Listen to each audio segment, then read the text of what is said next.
Amanla! Amanla!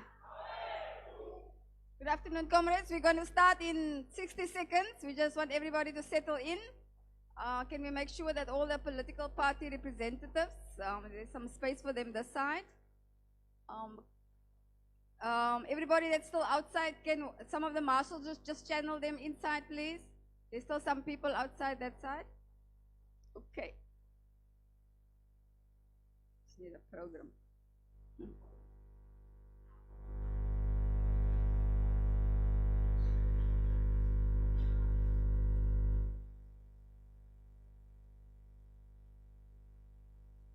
Good afternoon, everybody. Good afternoon, everybody. Are you not environmental activists? Good afternoon, everybody. Great, great. Welcome to our public debate with our political parties, our political party dialogue on environment. You know, this event is historical in a sense that tomorrow would be the second year since the very historical nuclear court case has been won. And also Fukushima in Japan, where that horrific accident happened. So these environmental issues are real. That is also a month before Africa Day, and we could see how issues of climate change and the environment are beginning to show itself up. And this is not a once-off crisis, that is something that's going to continue. So we are here to make sure that we are having a dialogue and we're bringing our communities, our social movements, our NGOs, our civil society representatives, and people who are concerned and who love the environment. And the environment is not something out there. The environment is something we live in. It's not separate from people. It's not separate from our socioeconomic issues. Our socioeconomic rights will not be met if we do not have a safe and clean and sustainable environment. And that is why we are here tonight. We are asking the question. What is the question? Does your party care about the environment we live in? That is the question we are here today. And at the end, hopefully, those people who are still uncertain who they are voting for in the elections, that is not our aim to tell you how to vote for, but we just would like those people to be able to say, based on environment, if someone who cares about the environment, I now know after this debate who really cares about the environment, because they will be able to say, and we hope that it's not going to be empty promises, that it's actually going to be something that you're also passionate about, something that you really believe in, and something that you're committed to work towards, whether you come in the elections or not. So this is probably something that we can continue speaking about and continue to make happen together. So welcome everybody here that decided yesterday or a month before the time that this is the place where you're going to be today. Some of you saw it on social media and say, hey, I want to be here as this whole place. We're squeezing everybody. Maybe later on we will still have people standing, but everybody who cares about the environment is welcome here today. So I want to just welcome you, and I want to introduce our moderator. He's the one that's going to stand here in front. I'm just making sure that you're all welcome. Kumi Naidu. Kumi Naidu is an old activist. He's not old, he's a long-time activist from the environment sector, socioeconomic rights, anti-apartheid movement, and he is currently working for the global organization Amnesty International. He's heading that organization, and he actually came from London. He's based in London, and he wanted to make sure that he is in South Africa. Maybe it's also for the Easter weekend, but we are glad that he's here with us today before he go back again. And so when he is home and when he go to the global connection, they say local is global as well, eh? So he can take our messages back as well. So thank you, Kumi, for saying yes, that you will moderate for us.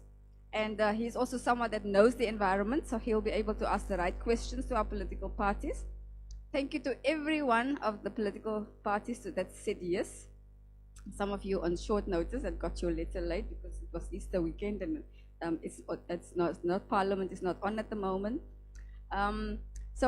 Kumi has also been very involved in the anti-nuclear campaign and is instrumental and on the cutting edge of that campaign. So we are very privileged to have that kind of caliber leader in the room that will moderate our debate for us. So welcome everybody, and I just want, before I go sit down and give over to Kumi, normally when we have party political debates, we want to compete who is best, but tonight the best party is the party that's not going to boo or who the other one. We are going to be respectful. We are going to give everybody the right to full self-expression, and we're going to listen to what the other party said. Why? Simply because we are a democracy. I might not like what you stand for, I might not like what you say, but you have a right to say that, and I will give you a chance to say that. I have the right to disagree with you also, and that is why we have agreed to have the space, so that we can respectfully disagree with each other. And then the communities, the voters that are here, can make up their mind who they will vote for. So over to Kumi. Welcome, Kumi. Can we give him a hand, please? Okay. And the video? Ready with the video? Hi, folks. It's wonderful to be with you. We're going to show you a small video from Mozambique to show you that climate change impacts is not something in the future, it's on our doorstep and it's happening right now. So if the technology works, there should be a video starting. Right now, we're facing a man-made disaster of global scale. Our greatest threat in thousands of years, climate change.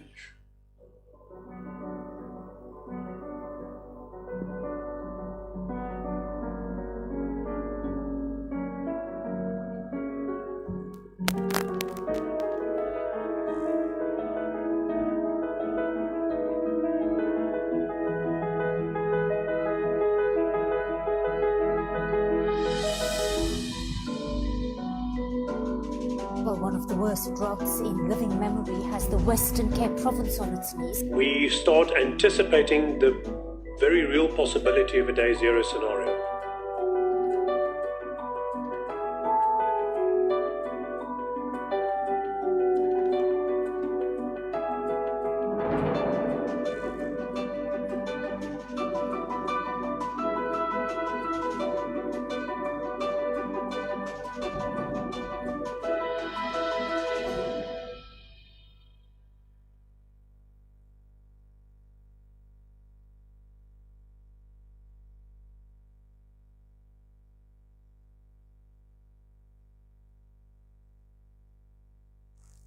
Okay, it looks like the video has ended. I thought it was going to be a little bit longer. So folks, to start our proceedings today, I'd like to welcome a very special person, Rachel Marsh, who has been leading a wonderful organization called the Green Anglicans, to lead us off with a message and a prayer to kickstart our debate this afternoon. Please welcome Rachel Marsh. Good afternoon. Good afternoon. For Africa, climate change is not an environmental issue. It is a human rights issue. 70 people have lost their lives in KZN due to flooding and mudslides. A second huge cyclone is going to hit Mozambique this afternoon, Cyclone Kenneth. Cyclone Idai destroyed 90% of the city of Beira, a city of 500,000 people. Nearly 3 million people were affected across Mozambique, Malawi, and Zimbabwe. Graça Machel says, Beira in Mozambique will go down in history as having been the first city to be completely devastated by climate change.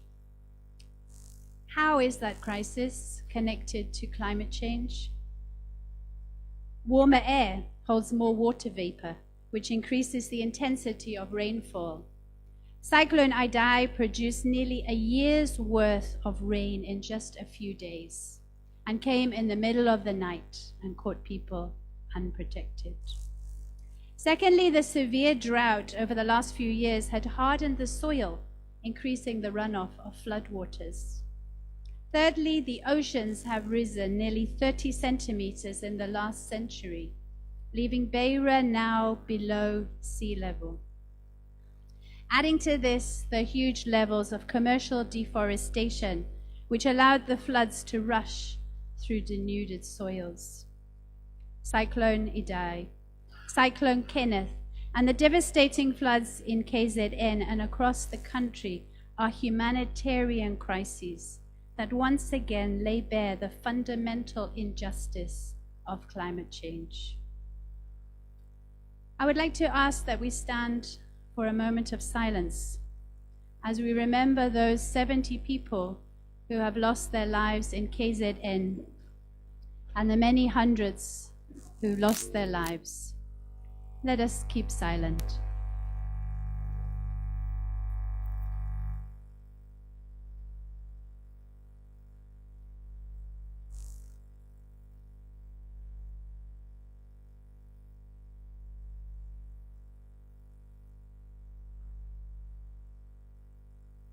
Benze baphumle ngonaphakade inkosi, ubakhanyisele ngolokhanyisa olungacimiyo.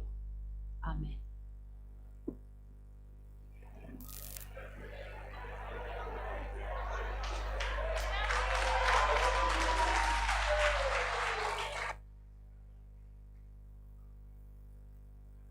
Okay, thank you everybody.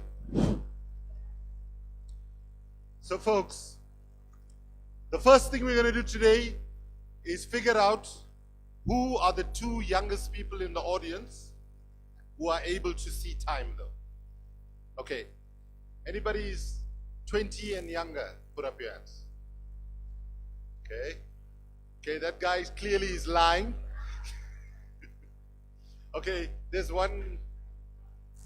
Okay, I need you to. Okay, please come up. Okay, so we got. So please find a chair. Okay, we got two here. You can join us as well. Please come. One must sit next to Rachel here, and one find a chair on that side. Anybody can guess what their job is?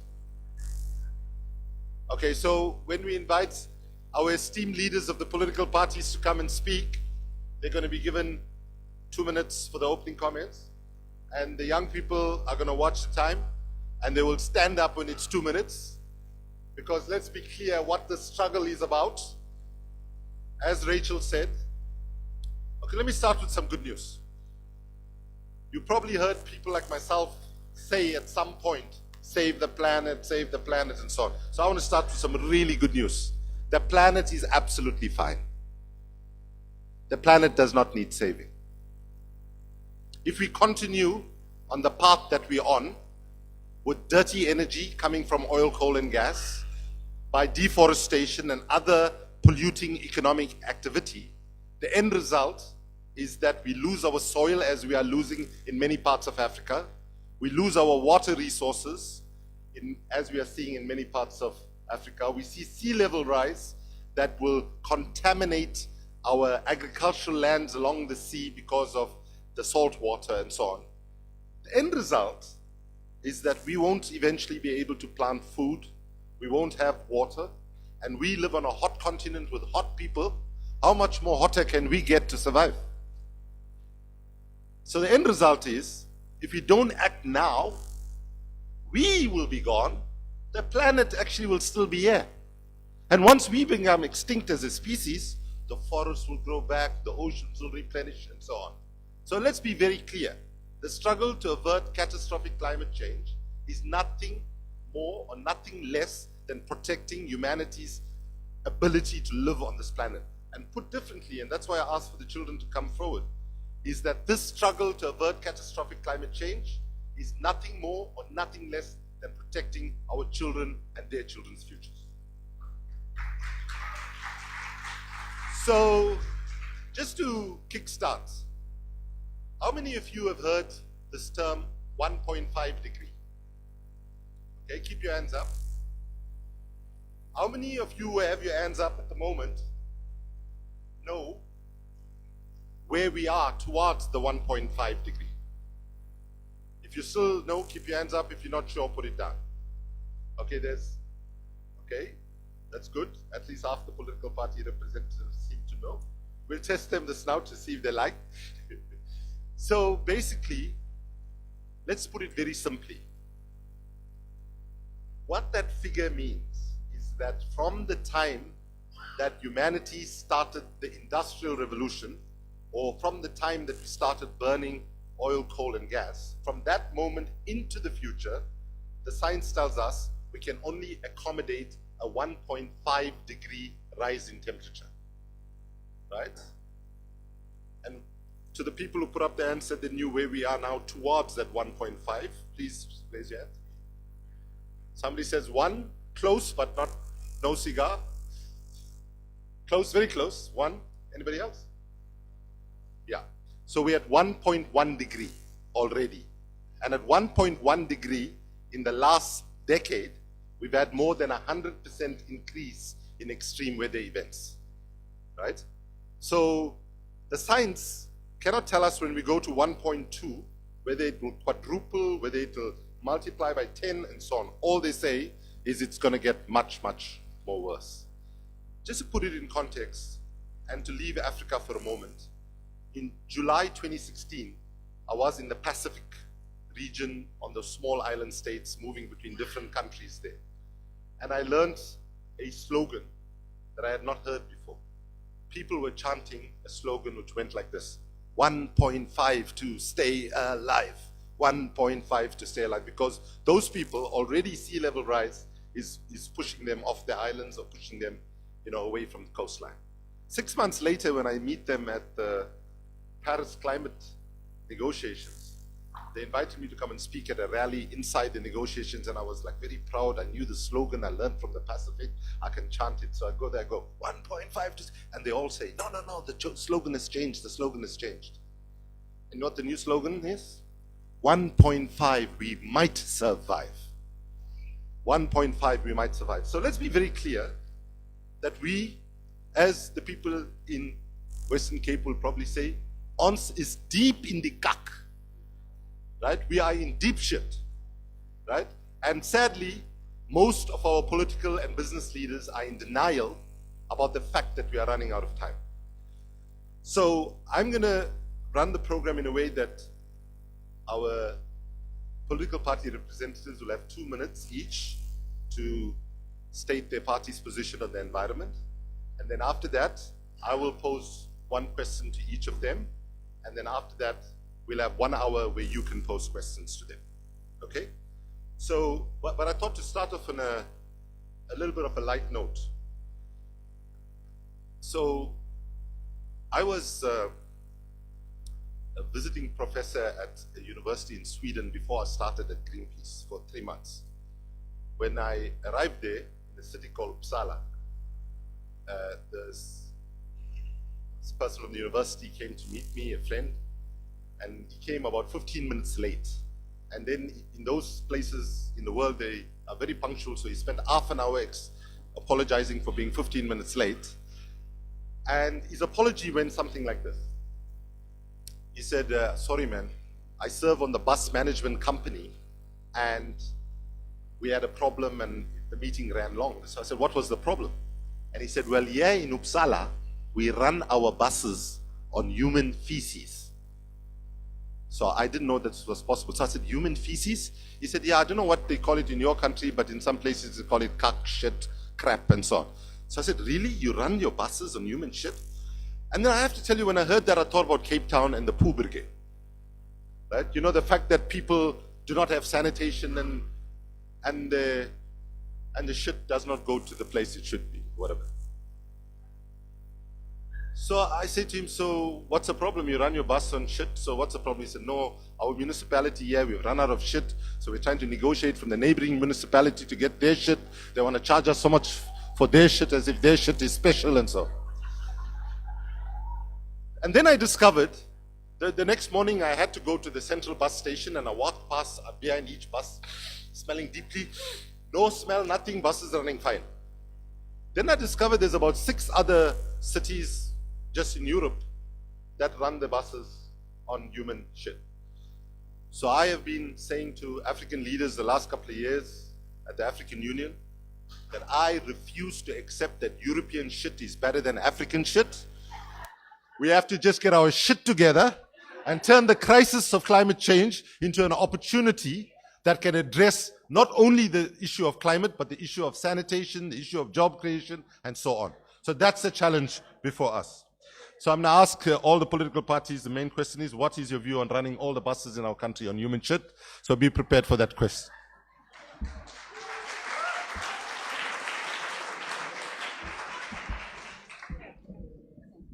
Okay, so first let me ask you all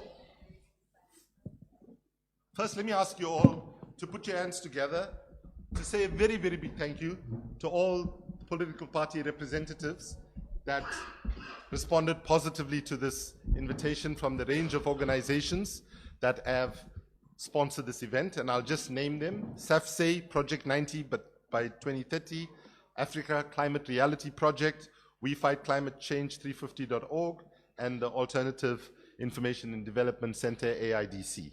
So let's put our hands together for all of our leaders.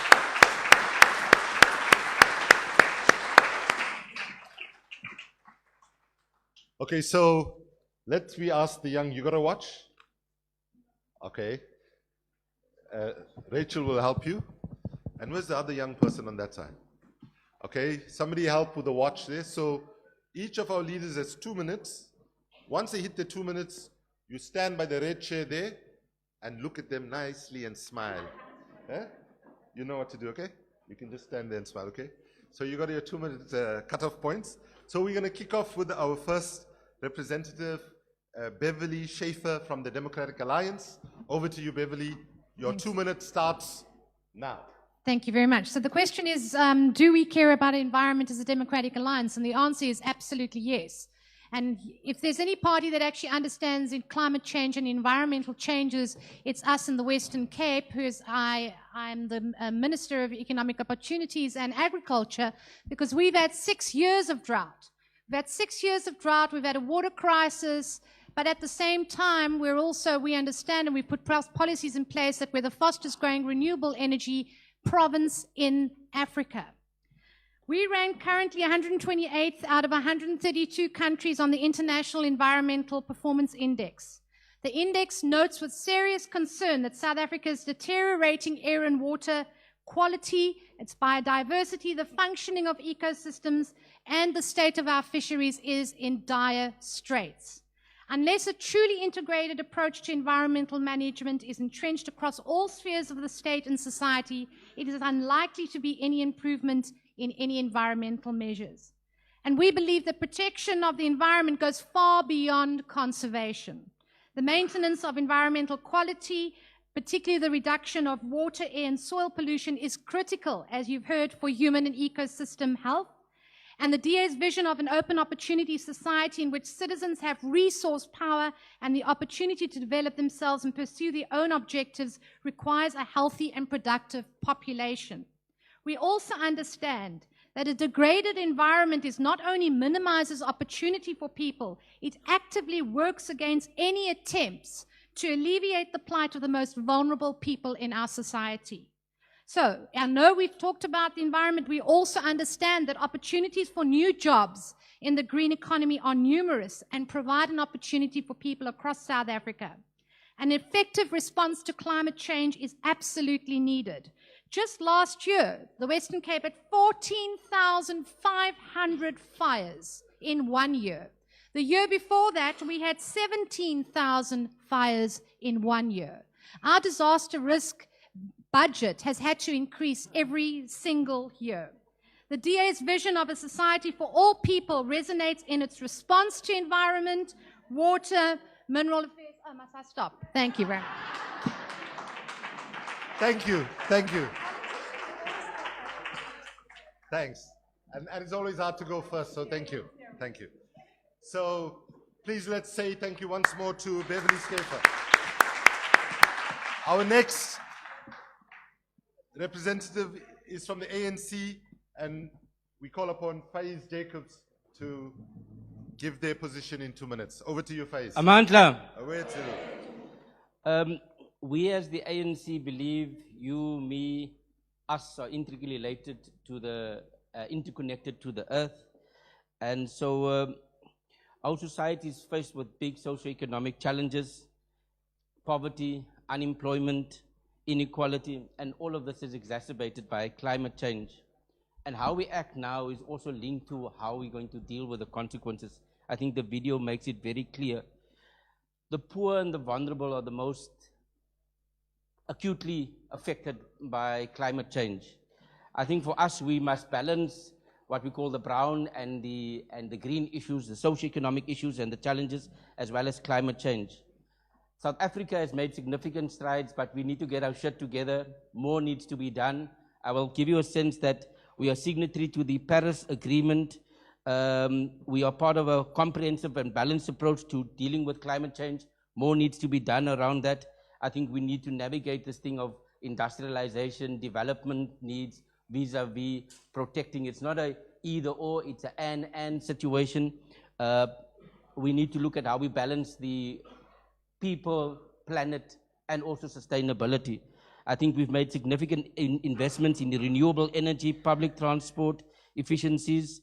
We've also invested heavily in programs that help with climate change, like Working for Water, the wetlands, and Working for Fire programs. We will provide assistance to African countries to look at how we assist them, both on climate change and risk mitigation. The transition to low carbon economy is a challenge. We're not yet there. We inherited a lot of coal and cheap labor, and so we have to manage that transition. Also water security. We've made many attempts or movements around cross-border water security with our neighboring countries, desalination, also campaigns to reduce and reuse and recycle is there. Water treatment plants is also something that we focus on, but I agree more needs to be done. Thank you. Thanks.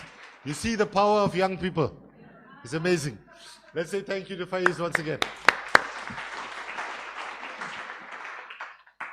Our next representative is Farouk Kasim, and he's from COPE. Farouk, the floor is yours.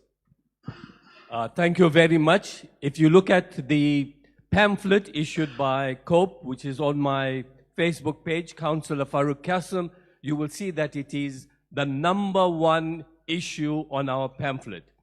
Climate change is already 50 years in the making. 50 years ago, the United States Senate was warned about the fact that there was too much carbon accumulating in the atmosphere, that the oceans were acidifying. So already we are much too late. And therefore, if we do not speed up action, I'm afraid that the 12-year window that we have will be all too little, and everyone will say, you guys in politics did too little, too late. And that is what's going to happen. This should really terrify us, because as you saw what happened in Mozambique, what's happened now in Durban, what's happening in Johannesburg, China, you name it, country after country is witnessing the effects, the ravaging effects of climate change. So therefore, how does COPE view this issue? In the City Council, where I'm a member, I am bringing this issue up every time, meeting after meeting. I'm on the Climate and Energy Committee there too. It is something that we have to do earnestly and urgently, because our children and our grandchildren are going to inherit a wasteland. It is that serious. As Kumi was saying when I just popped in here, we are talking about, what's going to happen beyond the 1.5 degrees. Those who live in Milnerton will know that on one night, all of the sand on the beach was gone in one night. When you went there, there wasn't one grain of sand. The northeasters are going to be prevalent in Cape Town for 10 months of the year. Only June and July will not see these stormy winds.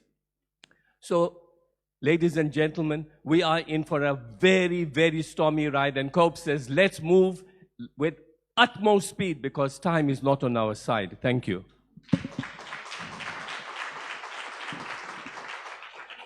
Thank you very much, Farouk.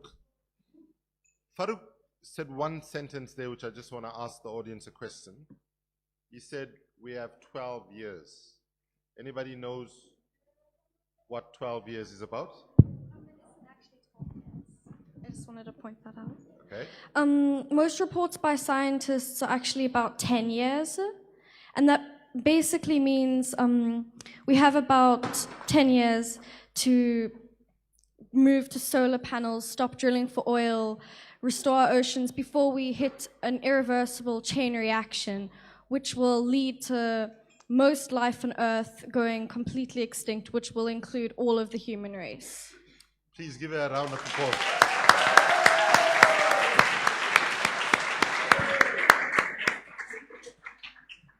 Just think about that for a second. 10 years or even 12 years, right? And she's right, by the way, because that scientific body of the UN always gives conservative assessments. So whatever every assessment they give, you can usually, at least add a couple of more degrees of worse news in it. So she's right. We'd be lucky if we have 10 years. So we got 10 years for what? To get carbon emissions to peak and start coming down drastically by 2030. Before we're on the road to irreversible, catastrophic, life-destroying climate change. And that should have all of us shaking in our boots, and that should ensure that we also recognize that it cannot be business as usual anymore. Thank you very much once again. The next party is the Socialist Workers' Party, and I'll call upon Shahid Mohammed to represent them. Shahid, the floor is yours. Amandla. Comrades, we believe that the central problem is the system of capitalism. Capitalism is international,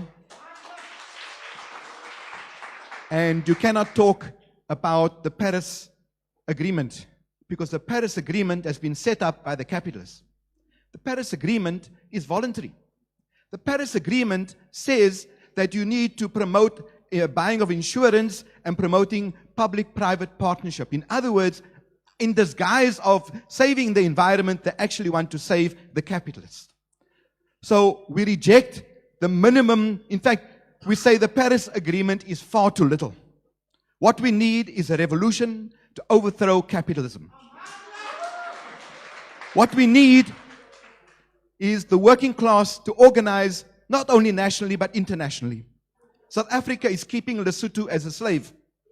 The people of Lesotho are giving us all their water, but they are living in dire poverty. That must end. The only way is through standing up, mobilizing workers in every country for a socialist revolution. That means that, and I want to take issue here, with a lady here on the right, saying that they protect the environment. We stand for the defense of the Philippi horticultural area, which the DA is currently trying to destroy. They are part of the supporting of a developer in a court case against the Philippi horticultural area small farmers. That means the destruction of all our vegetable production in Cape Town.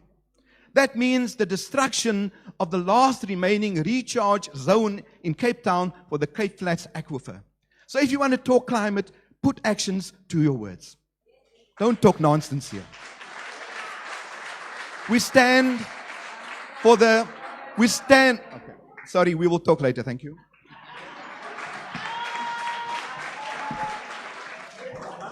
Thank you. Thank you.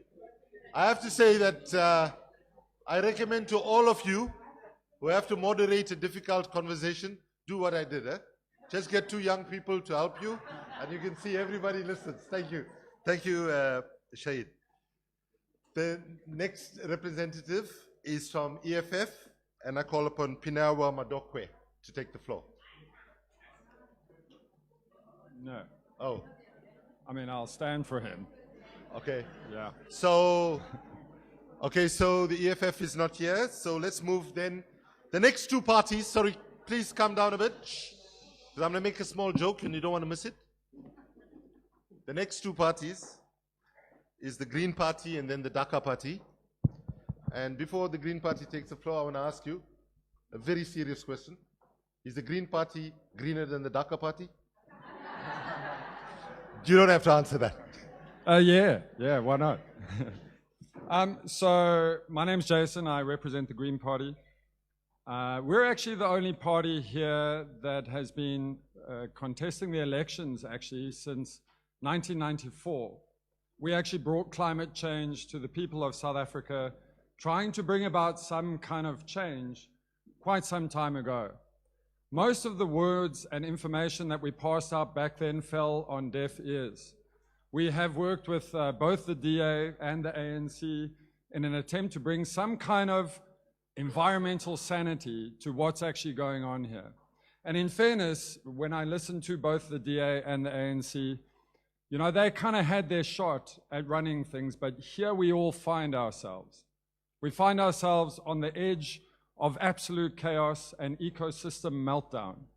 Now as a party, we have tried our best to bring everybody the information. We've been blocked out by media, so we went ahead and created our own media channel. We've gone to all the climate change conferences. We've reported and displayed scientists trying to bring the information about climate change to the people. And to a large extent, we've been somewhat successful. But for us to turn around the position of where we sit right now, it's going to be really, really difficult. Even if all of you were to today vote for the Green Party, the probability of us being able to lift our nose before some kind of climate meltdown is it's almost impossible. We are literally not a vote for a party, we are literally a vote for you, and we're a vote for your children. And we are literally the only party sitting here that is going to tell you something sensical about the environment. Everybody here likes to, you know, in fact, in all of the interviews that I've had prior to this, they ask you to unpack the position of the Green Party in a minute and a half. But the problem is so massively complex, it's really difficult to squash into a minute and a half. Some of the ideas that right. Damn.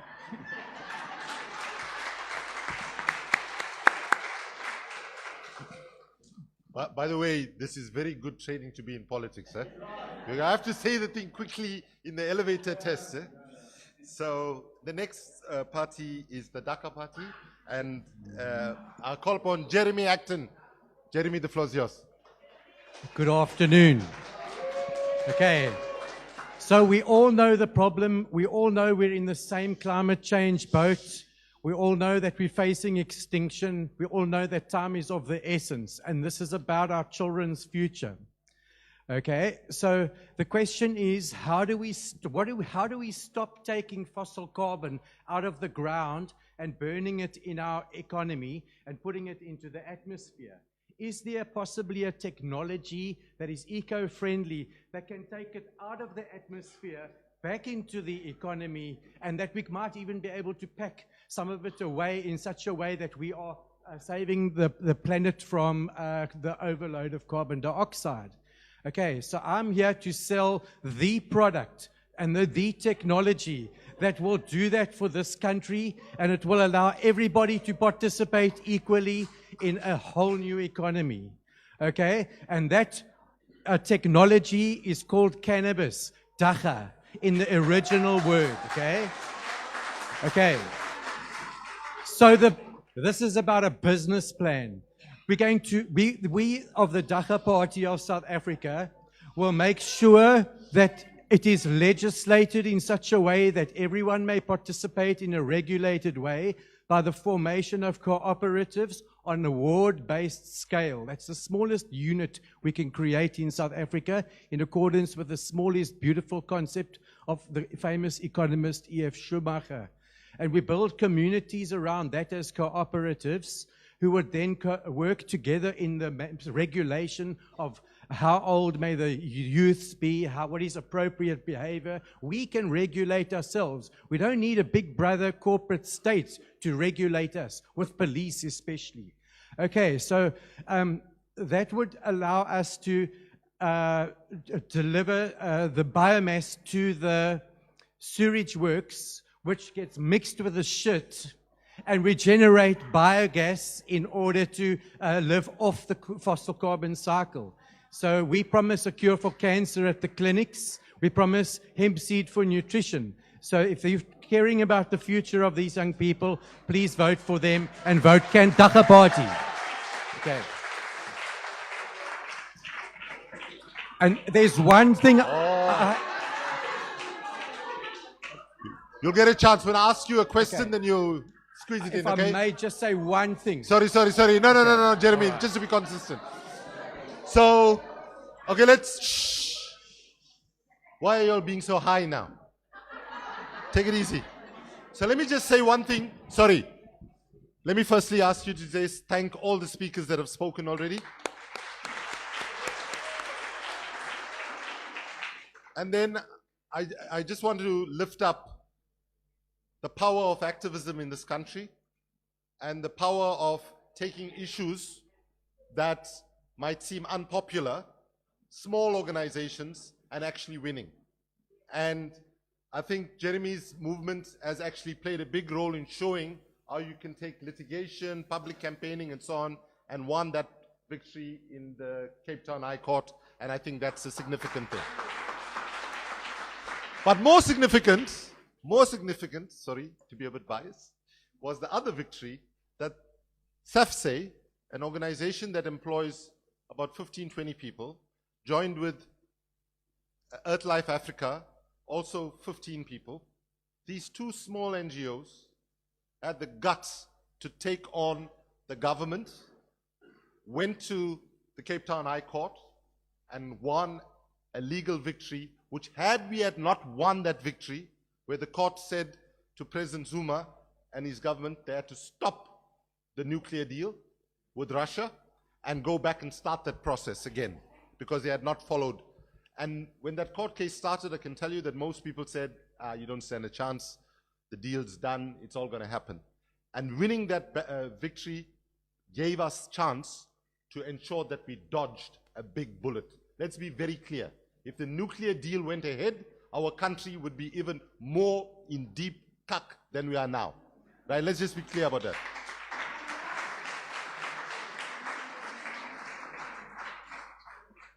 So, can you believe it? All the political parties, we got out of the way and they all kept to time. So thank you. Oh! Sorry.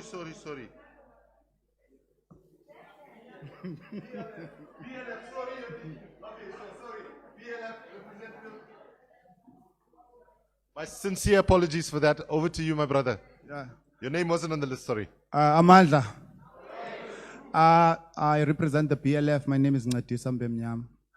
We view the energy sector as a national sovereign interest, and we call for it to be owned by the state, with no private entity carrying the ability to private ownership.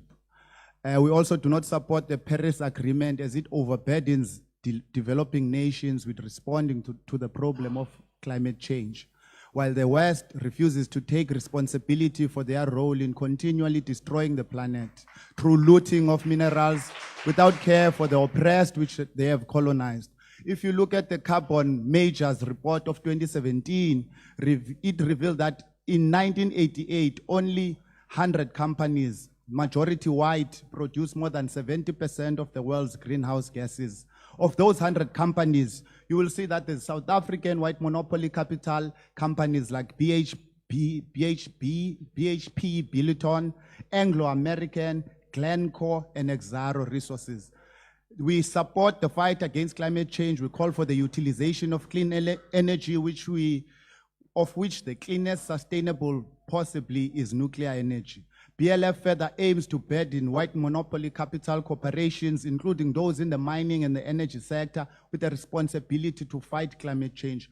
We can't fight climate change on our own. And also, as BLF would like to say, we are very, puzzled by the racial composition of the space, because usually when you're here it's black people. When we talk about poverty, when we talk there's just so many white people, because climate change forces us to deal with the commons, as Marx talked about, that all of us are in this shithole which Trump talked about, and the racists must also come to fight in their communities and make sure that this country is good for all of us. So we're saying We want clean energy.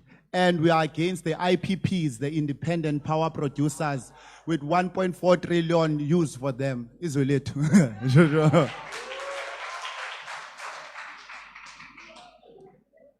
Well, thank you, and apologies that your name wasn't on the list. So, folks, I'm going to do one round of questions, and with the permission of the representatives, to make it more interesting, I want to ask each of you the same question, if that's okay. But you should feel free to indicate to me if you would like to add to some of the questions. So, let me start with Beverly. Does the DA support a carbon fee or a carbon tax? If not, why? And if so, why?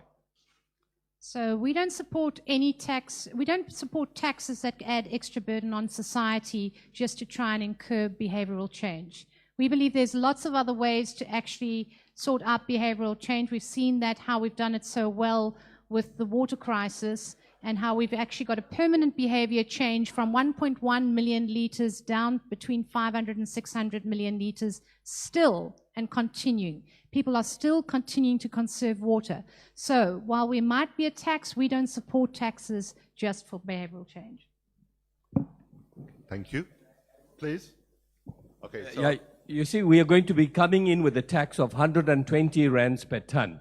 But after free allocation is going to come to 6 rands 50 a ton.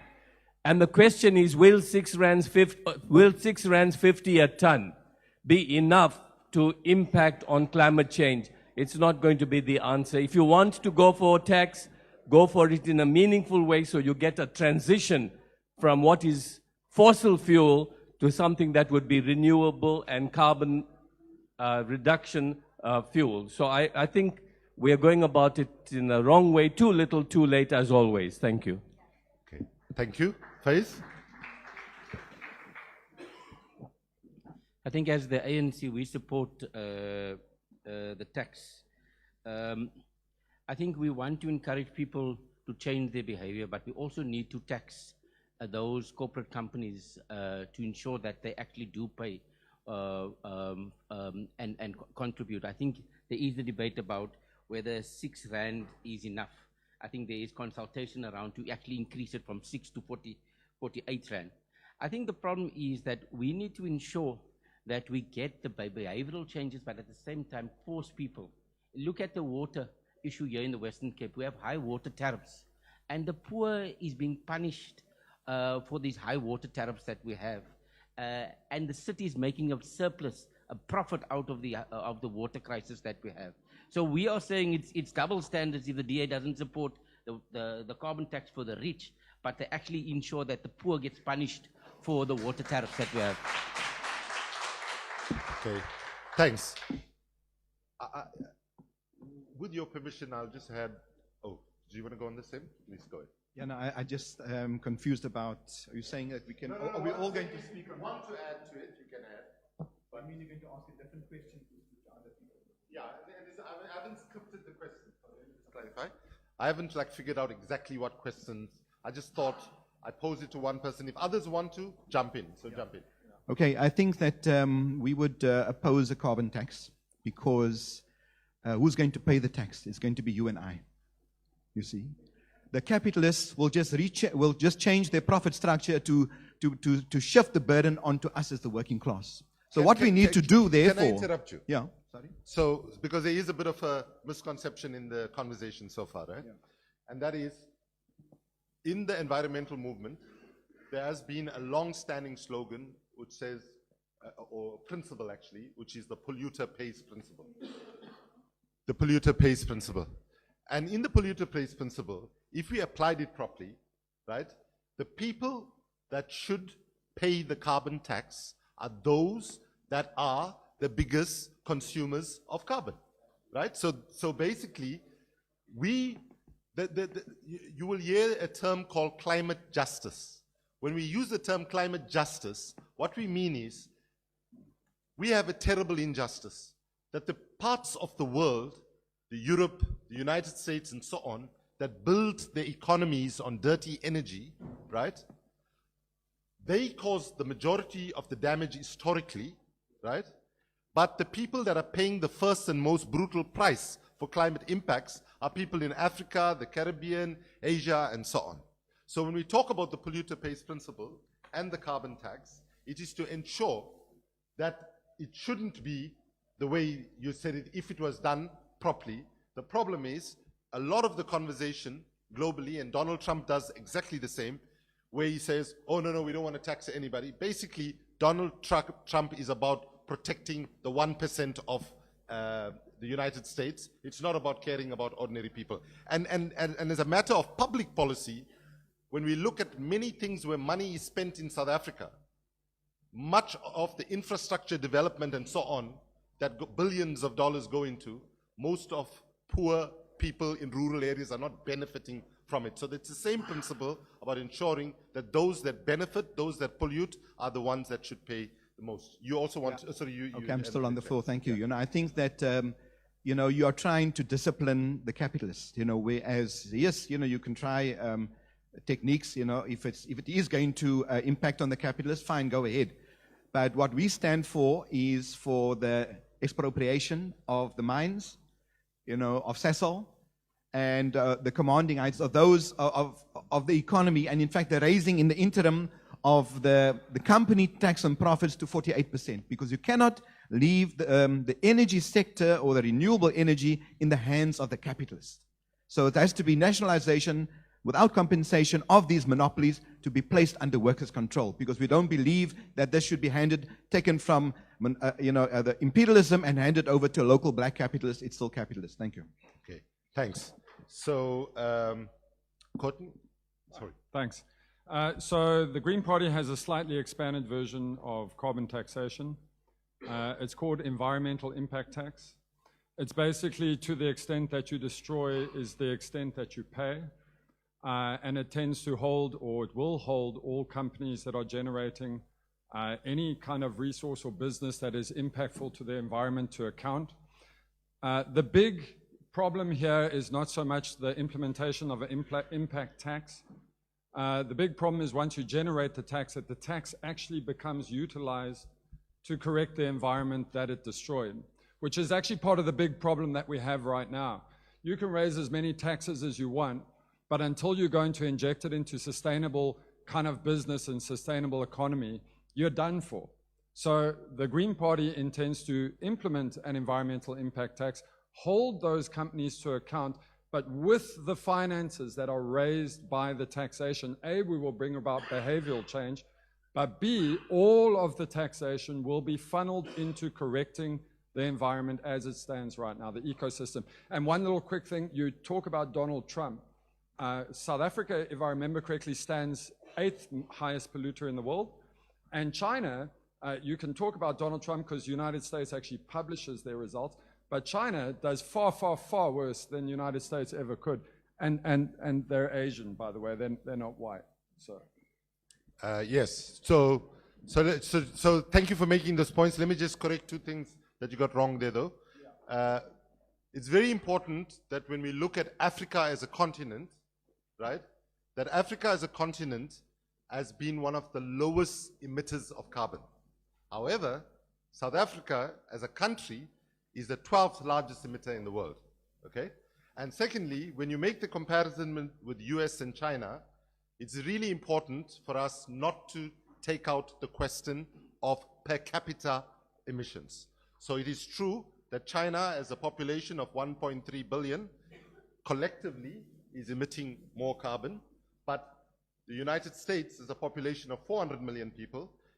The individual person in the US, because you know one of the issues that comes up when I was the head of Greenpeace, people will always tell me, oh, especially in Europe and the US, the question will come up, yeah, but what are you all doing about population size? You know, people in Africa and Asia are having too many babies and blah, blah. The reality is the consumption of one middle-class kid in Europe or the US equals the consumption of 150 kids in a village anywhere in Africa, for example. So it's important that we keep that perspective in mind. So, did anybody else? Jeremy? So we have a push effect in terms of thinking about a tax where we hopefully reduce the outputs of carbon by large corporations and try to ensure that they don't pass those costs on to the goods that we buy from them.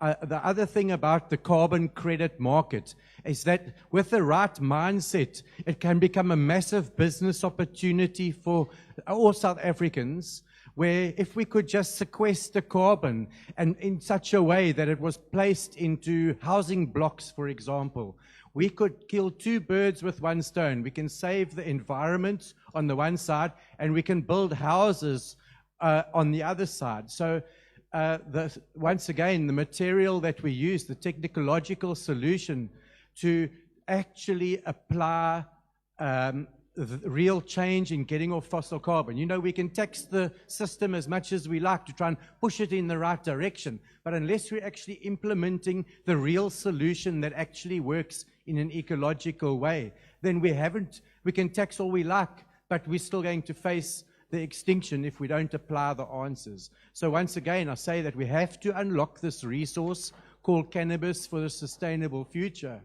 I don't believe that we are going to be able to get away without doing that. Nature will decide. And the thing that I wanted to say before I have to say this for is that the Dagga Party is in alliance with another political party. You won't find the Dagga Party on the ballot. Our candidates have joined with a political party called the African Democratic Change Party, also known as ADEC.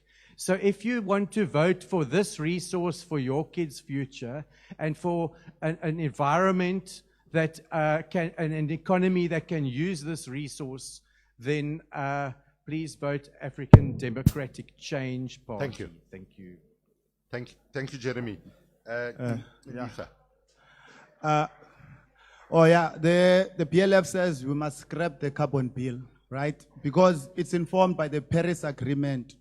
And this will see the cost of climate change still carried by the poor directly.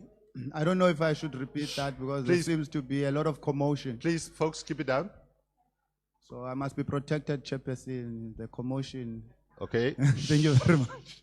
Okay, over to you. Yeah, thank you. We're saying that as a PLF, we must scrap the carbon tax bill, right? It's informed by the Paris Agreement. This will also see the cost of climate change directly impacting and being carried by the poor, like people like the ones at KZN, for instance. Also, products such as petrol, oil, paraffin will be subjected to a tax like that. And so, sorry, you do know that petrol, paraffin, and so on is what causes climate change, right? Yes, but we do know that the poor people are the ones that are using paraffin because they can't afford other forms of. Okay, so I just want to. Granted, but we still are back to who emits the most. That kind of debate, right? Because when you jump and say this paraffin, are you telling me people in Kailicha are emitting more than people who are staying in affluent countries and so forth, and therefore we must not give them paraffin because... No. In fact, I want to do much better than that, and the people of South Africa want much better than that. Give us they don't want paraffin. They want clean energy, where their homes won't burn down, where their shacks... Right? But, so just to say that the poor in our country the poor in our country deserve the best. Yes, I don't disagree with that, but I'm just saying in the interim, whilst the ANC and the DI in power and they are fucking up the lives of our people, in the interim, well, they have not been giving our people clean energy. We propose that these ones, when we don't overtax the poor for being poor, that is the main argument. Okay, thank you. I agree with everything you're saying, but don't tax those who are already. Okay, no, thank you very much, but I need to make one comment now. Folks, for me, being in this, just a very personal comment. I got involved in the struggle when I was 15 years old. My first march in 1980, the slogan in the front of the march was, "We want equality." When the slogan got to the back of the march, the young kids were chanting, "We want a color TV," because they thought that was what the slogan was. But what I want to say that My heart is actually very warm here today to see that we can have a discussion like this with diversity, with a large measure of decency, and this is what democracy looks like, right? So I just want to urge all the panelists to continue to respect each other as much as possible. You can make your points without needing to be pejorative and attacking anybody, as most of us have done up to now. The second question that I want to ask is, people keep saying it cannot be business as usual, right? That what Lily Shaw here reminded us is that we have 10 years to get emissions to peak before we're on the, to put it quite bluntly, before we are basically on the road to extinction, right? So that needs to put a real shocker in us, right? So I'm going to ask for the mic, the hand mic, if somebody can give it to me. And I'm going to walk on the stage, and I'm going to ask each political party person to say, if you agree it cannot be business as usual, that what is needed now is not small baby step change, what we need is a system change, right? What is the one non-business as usual thing that you would do if your party was elected into power? Is the question clear? Just one thing, right? And in not more than 30 seconds. So to make it easy and save time, I'll come to the stage. I'm going to start with on the extreme left. Well, you could also be on the extreme right, depending which way you look at it. So one non-business as usual, what would you change fundamentally to address climate change? Okay, we'll redistribute stolen land, creating at least 1 million jobs. And this will implement with an alternative renewable energy model that could see 42% reductions in emissions. Thank you. Okay, thank you. Cope? Yeah, I think the first thing that we will need to change is the way people are transported, because you see, transport is costing people money, and it's also one of the biggest emitters. So we have to deal with transport and see how we can overcome that problem in order that the whole business model changes. Because at the moment, it is that some people live 30 kilometers away and have to commute daily to come to work and go back again. And if you look at all the number of people that are with cars and the congestion, the amount of pollution is scary. And remember that our oceans have now completely acidified. They can't take any more carbon. Okay. So remind us now, you said so many things there. What's the one thing? Change the whole transport model. Okay. And what does that entail? That will entail doing away with vehicles that use petrol and diesel. We will have to move to e-cars as swiftly as possible. Okay. Right, so I'm going to jump you for a second because you sounded like you disagreed with what he said. Yeah, I mean, that's great. We are moving towards electric cars, but it really creates 45% to import an electric car into South Africa because it's considered a luxury vehicle. We need to change that. Secondly, so I agree with you on that, but I think first of all is to cut the coal emissions that South Africa is using, get rid of the coal plants. We've got over 2,000 independent power producers on solar PV in the Western Cape. Why can we not have more independent power producers? Open the call for independent power producers to be open for South Africa and change the way that we use energy in South Africa. Thank you. One thing the Dagga Party would do, Jeremy. Okay. I'm going to tell you quickly 3 things. The first thing we're going to do at city level is biogas oil sewage for methane production and run our cities on methane instead of on long-distance fossil carbon. The second thing is to legalize the future carbon resource, which is cannabis, and we can stop using fossil carbon. Okay? And the other thing is that everyone is going to be participating in that vision, including the vision for active carbon sequestration, using the product that I recommend. Thank you very much. Thank you. Thank you. The Green Party would implement renewables. It would also make sure those renewables are free. We would ban all chemicals that are poisoning the waterways. We would implement ethical animal rights and reduce the amount of meat protein being eaten by the public. And that is probably the single largest thing that you can do towards resolving climate change.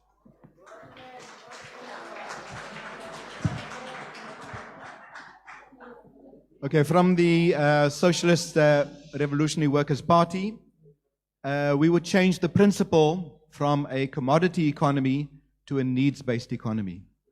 Therefore, production will be based on need and not based on having to make a profit, which means that the entire production will be earth-centered, it will be people-centered, and therefore there will be an immediate transition from the capitalist chaos that we have towards saving the planet, which means that, for example, when you're dealing with the renewables, it's not going to be like, for example, at Tshwane University, we produced a fantastic technique for solar power, but it was bought up by Rembrandt and sold to Germany. It's being used in Germany. So we're saying that, yes, we want renewables, but it must be under the control of the state, not just control of the state, but under workers' control. Thank you.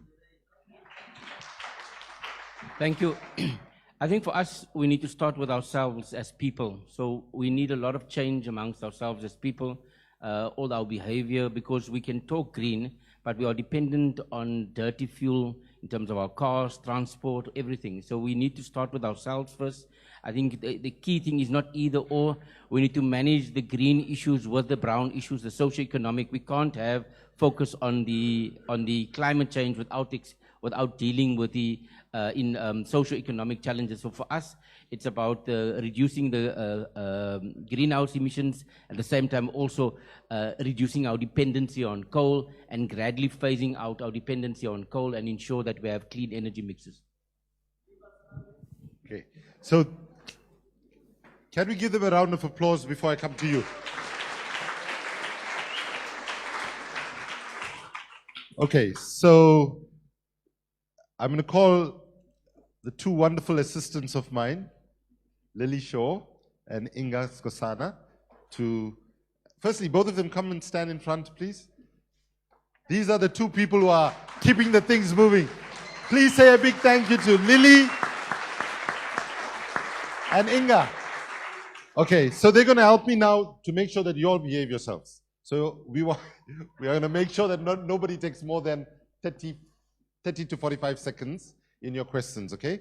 So what I'm going to suggest, to make it easier, right, there are going to be two people with roving mics. I think this mic should go to somebody.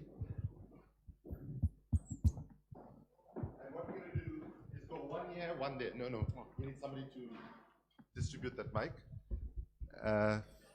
Okay, so we take one question here, and we are going to be trying to balance a lot of diversities. Okay? There will be one man, one woman, one young, one old, right, like that.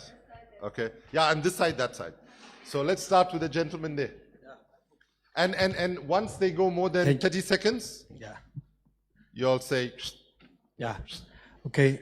No, don't worry, I'll be very short. Faith, I want to correct you that also Right to Know campaign was part of the High Court case that was... Absolutely, sorry. Yeah, thank you. Yeah, one question for me to all the parties. My question is, what is their plan in terms of creating jobs and protecting the earth for carbon? Because I believe that the capitalists are using industrial process to create jobs. So what is the plan of protecting the earth and also creating jobs for the people, especially for the poor people on the ground? Thank you. Thank you very much. To the folks on the panel, so we get most participation, I'll collect 5 questions at a time, and then when I come to you, you pick 1 or 2 questions, okay? Don't try to answer all of them, because it will run out of time. So going on to this side, there's a young woman there. Oh, sorry, young man, sorry. Wrong angle.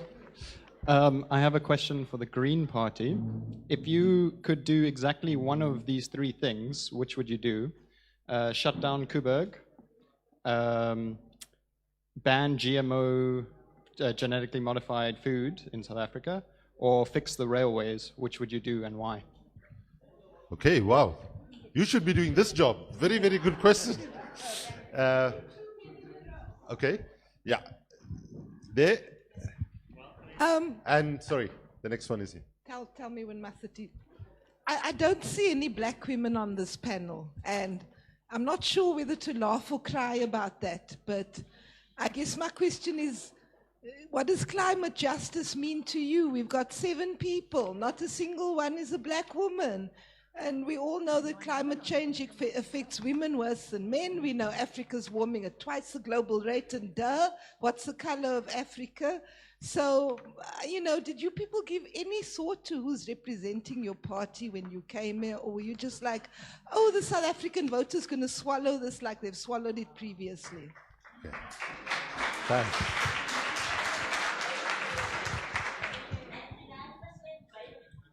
Okay. Yes, hi. I have a Okay, question. thank you. Thank you.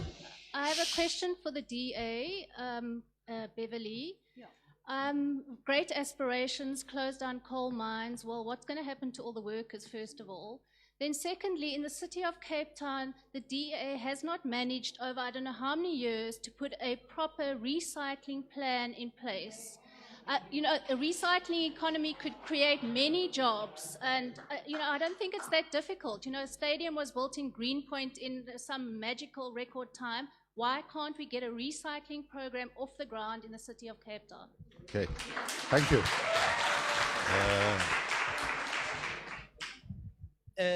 Afternoon. My question is directly to the DA. What was the water device for? The water device was being developed only for black people or for everyone? Because if yes or no, do you have on your premises? A second question, DA and ANC, when are you renovating our beaches there, Monwabis and Makasa? Because they are too dirty, you are putting a private security on your own beaches here. And second, Cope, you are a bunch of losers. Nothing I can say to you. Okay, You are okay. a bunch of All right, losers. that's it. Okay, so let me just say that we want to give everybody a chance to participate. Please listen to each other, even if you disagree. When you have so many political parties, with the diversity we have in our country, we're going to all have different views to everything. So please respect that, okay? And let's not argue the point. Don't argue against people or their positions. Okay, so you want to say something? Let's give it to her. She deserves it. My question is aimed at every single political party represented on the stage right now. So for the carbon tax, I wanted to point out, even if it is just the polluters paying, they have enough money that they would be able to easily pay for the carbon tax and more. So I don't believe a carbon tax is actually what we need right now. Thank you. Thank you.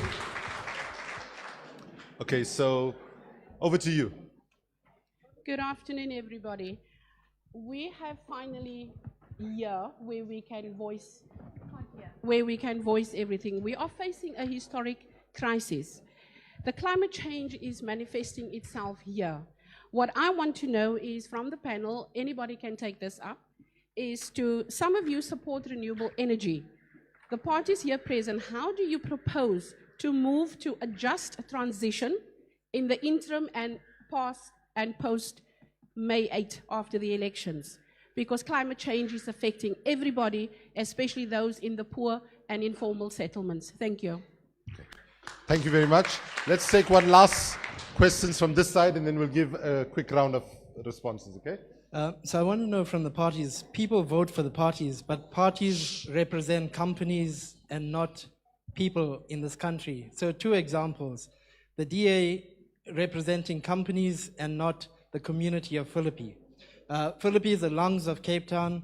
There's a massive aquifer water source, and it also consumes and takes in a lot of the carbon. So how can the DA make a decision where you grant prospecting license for one company to benefit for resources that belong to everyone in this country? So secondly, to the ANC, in Korobeni, how can a minister who doesn't represent people in this country but represents an Australian company goes into a community, divides the community, 12 activists have been killed. No one knows, or there hasn't been any investigation completed. A court case that's won by the community for free, prior, informed consent, and the minister takes it on appeal, meaning the minister doesn't think consent is required from the community. So how can we vote for parties and people that don't care about people, but rather represent interests of companies?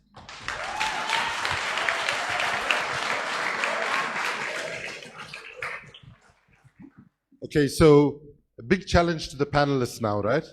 I need you to be really disciplined, okay? So you're going to have a minute to respond to any of the questions that came up so that we can have at least 3 rounds of where people from the floor can ask questions. Faiz, I'll start with you and you can just pass the mic around.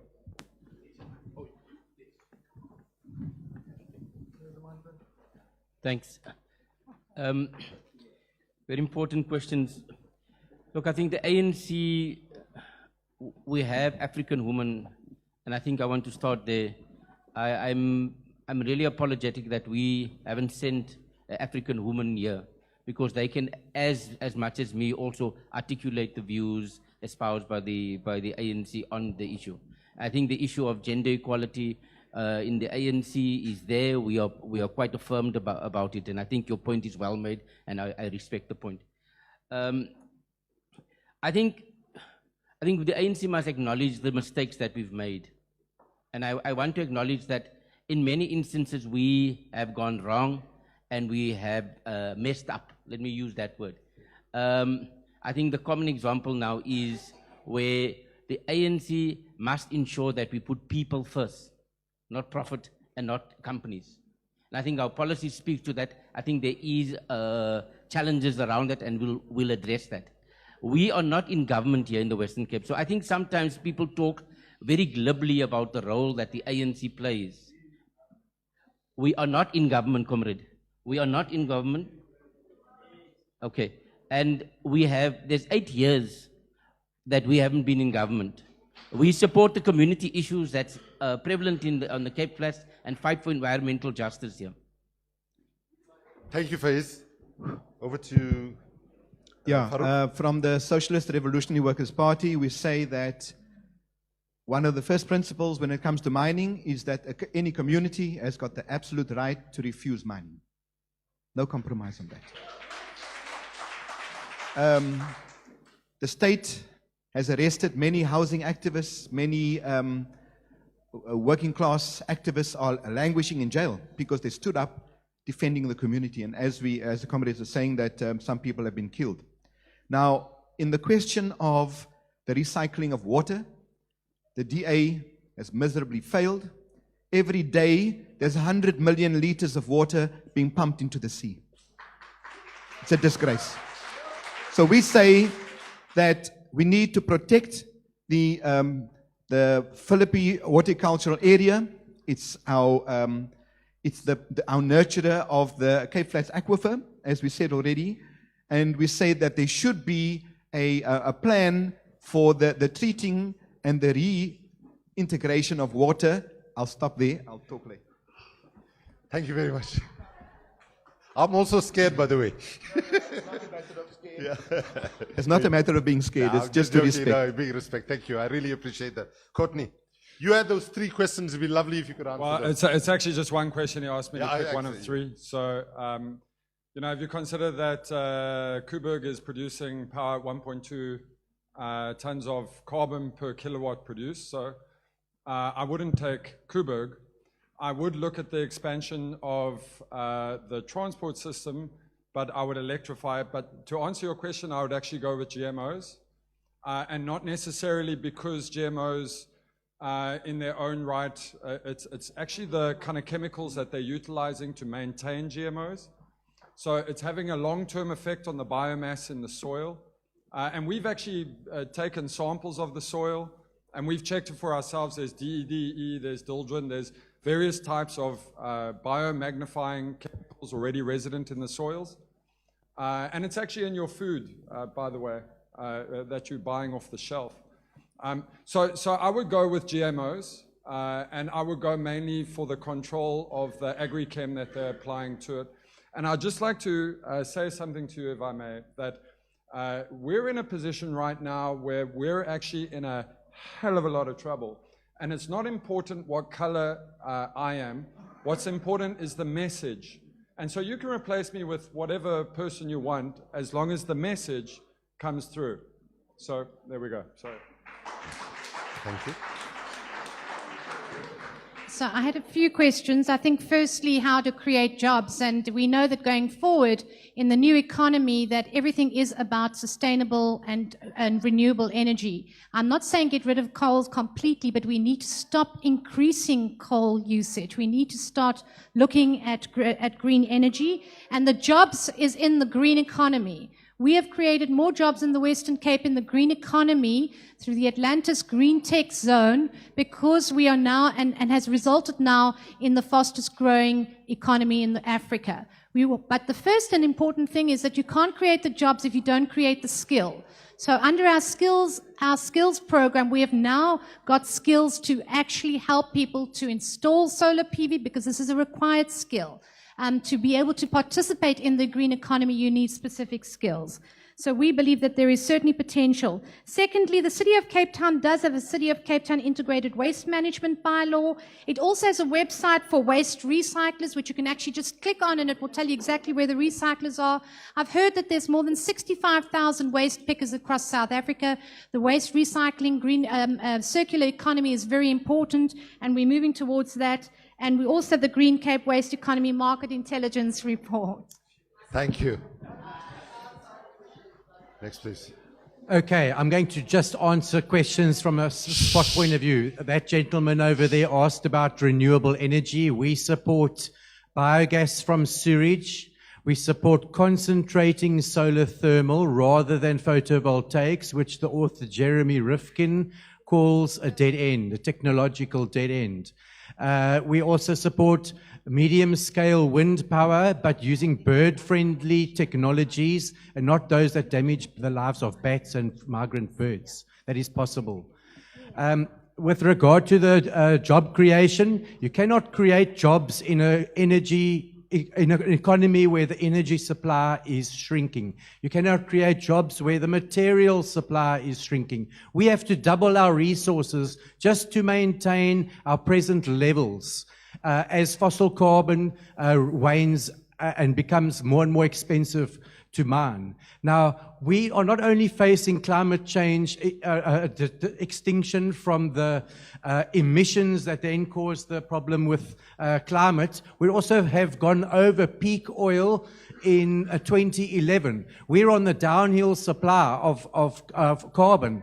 So we are already in a state of economic energy collapse. So the solution to that is to unlock a resource that allows people to actually generate carbon for material, jobs creation, tourism, and clean energy. Thank you very much.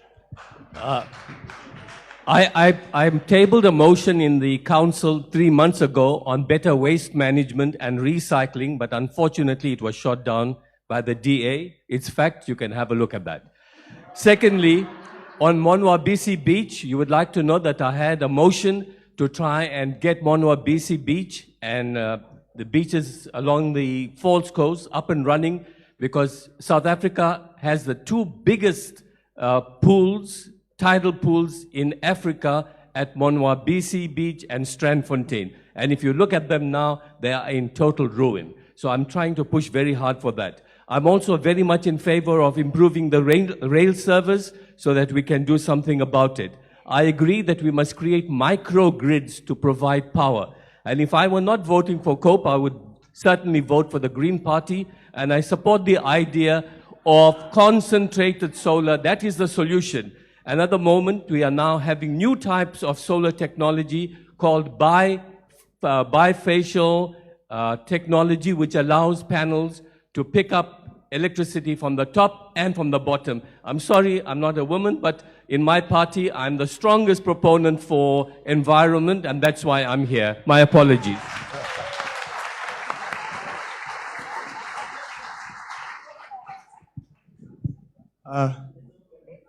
Chairperson, can I speak? Am I allowed? Please. Yeah, yes, I'm speaking. The conversations today have not been dialectical, and this is a hallmark of liberal, elitist conversations. We are saying as BLF, we must redistribute the land in 35,000 white families to black people, creating 1 million jobs. And this together with an alternative energy model could see us, decreasing emissions at 42% within 5 years. And we also say there must be nationalization of the mining sector. The mining sector is, this will offset the cost of nuclear energy Which generation. question are you answering, by the way? That's the first. Privatization, okay. Okay. I'm answering the first question. Okay. And then I'll deal with that. And I'll deal with the socialization also. Okay, It's fine. cool. Yeah, it's fine. So I'm responding to the first question, and I also want to respond to the question of the brother there with the white. I'm sorry, I don't know your name, my brother. But we call on, as a PLF, for every party, for every political party, to tell us who funds them. This is very important, because the reason why people are talking with forked tongues in these political parties is because they are being funded by sordid capitalists from elsewhere. And we must all come forward and say, I am funded by a business person in Khayelitsha, in Mining Berg. So thank you. Yeah. You done? Yes. You're done. Okay, so I'm done. So I just wanted to point out something, just for my own understanding. Your first sentence was, this conversation is not dialectical, it's very elitist. So let me just ask, how many of you here know what the definition of dialectical is? So it raises a question about who is being elitist. So I know the meaning, so what? Okay, thank you. I'll just make a light moment. I have received a note from some residents from Khayelitsha, which I'll read in a short while. But I want to take one round more of questions, and I'm going to go to the back now. Sorry. We start in the front. Shh. Let's go to the back. We'll come back here. Yeah. Please, take it. Please. Thank you so much. It's amazing how you started this conversation, Kumi, with, in Afrikaans, they say bromme bolly, and others were calling it kak and shit and feces. Excuse the language if I offend anybody. But the issue here is that there are people that is living in Masipumalele, and I'm sure other informal settlements that's literally living on feces, human feces, and everybody here is talking about the issue to say how we can create biogas with that. Why has the DA government not implemented that within the Western Cape, where they have the power and the authority to do so? Recently, in the IDP budget speech at our sub-council that we attended, sub-council 19, there's loads of money that has been set aside for recycling and for the dumps in Muizenberg, but nothing has been mentioned about Masipumalele in terms of food security through the mayor's urban regeneration plan. And it's a pity that Good is not here today so that we can ask this question. The community I come from, Ocean View, has put together a plan to say that we need, because of the food insecurity in the area, especially Ocean View, Masipumalele, we want to run our own food gardens. Instead, the DA-led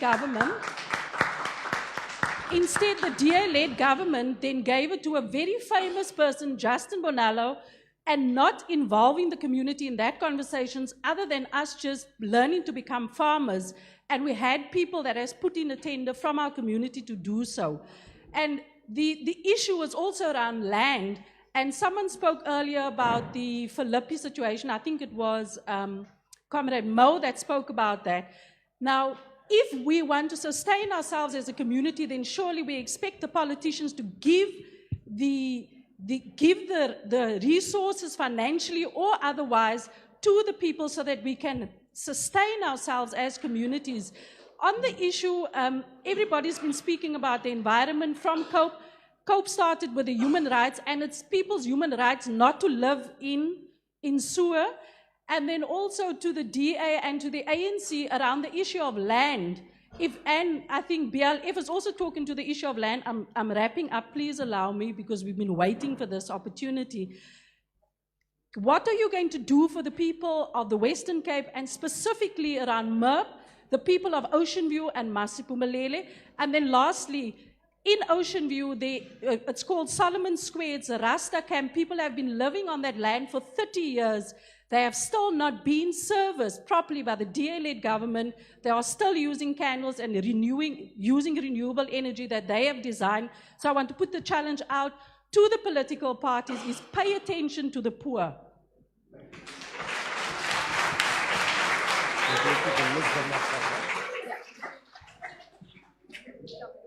Good day to everyone that's sitting up there. I don't know if you can hear me. I really like your banner. I don't know if it's your banner or whose banner is it. But my main concern is, what are we doing about our ozone layer that is failing us? Than you people like selling us products that are saying ozone friendly. When are you going to stop like digging our land and let nature take its course?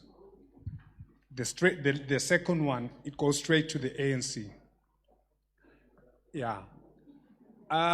You were just making your budget speech recently on this year, saying that you have taken so much money out of the flour that you're selling us.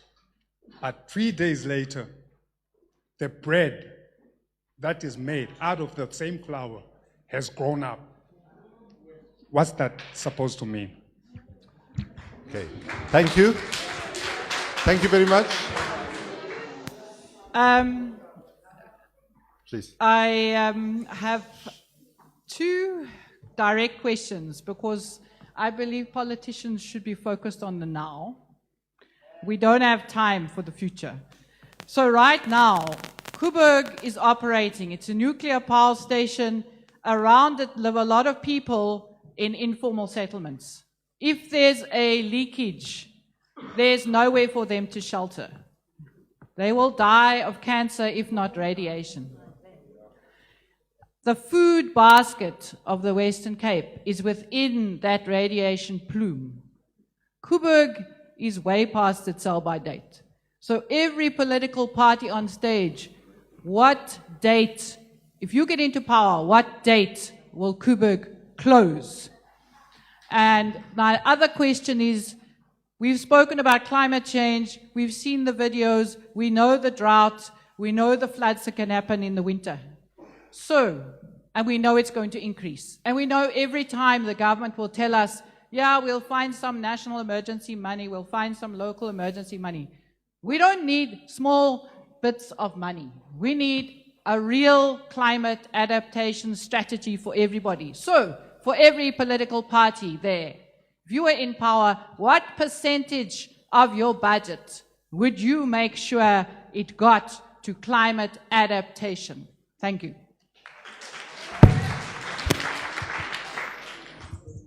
Thank you.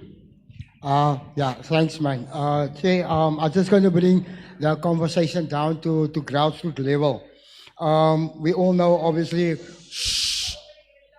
we all know who's the governing party in the Western Cape.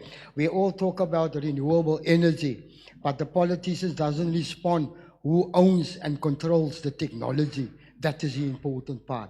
Who funds them if they are pushing a capitalist agenda is obviously who funds them. But let's get back to reality. In Delft, I'm from Delft, they were building RDP houses. The community said, let's put in solar heating so that we can generate solar heating and of course energy. That was denied, meaning that we are still connected to the grid. In Cuba, it is proven people that generate their own electricity because the sun is free, generate 60% of their household energy. The other point was raised about our skills levels, I would like to inform government, in our schools, we are doing maths literacy, meaning our children cannot enter university, they don't have maths. So the system is designed to exclude us from that process. Thank you. My last point. Political parties, we all know South Africa is the most unequal country in the world. I don't know how it comes about, but political parties always make a reference to our people. I don't know of us belonging to any political party as our people.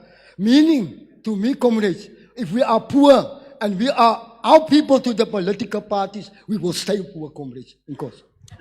Thank you very much. Thank you. The young person there. Okay. Shh. Go ahead, the one with the mic. Okay. I'll come back to the... Please, go ahead. Okay, since we have seen what has happened in Durban, there's been floods there and a lot of people have died. Now, we all know that wetlands are sort of like flood controllers, you know. And I've noticed in Khayelitsha and in also Delft, there are wetlands that are not protected. This heading says the earth needs our protection. When will we protect our earth? By making sure that these lives that are on these wetlands are protected. Thank you. Okay, thank you.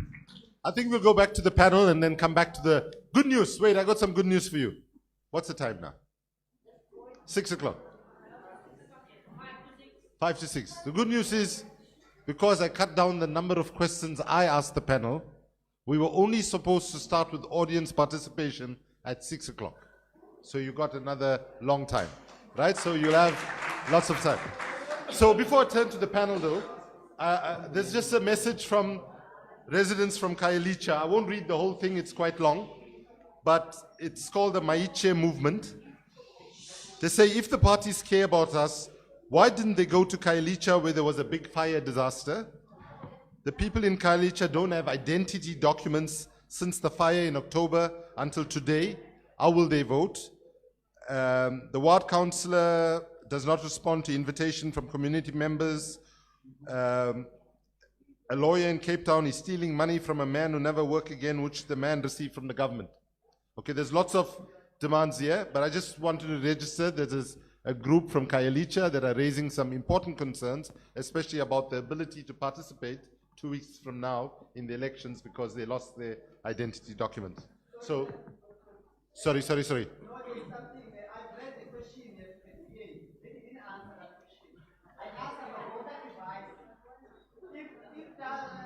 first don't do this, just talk, yeah.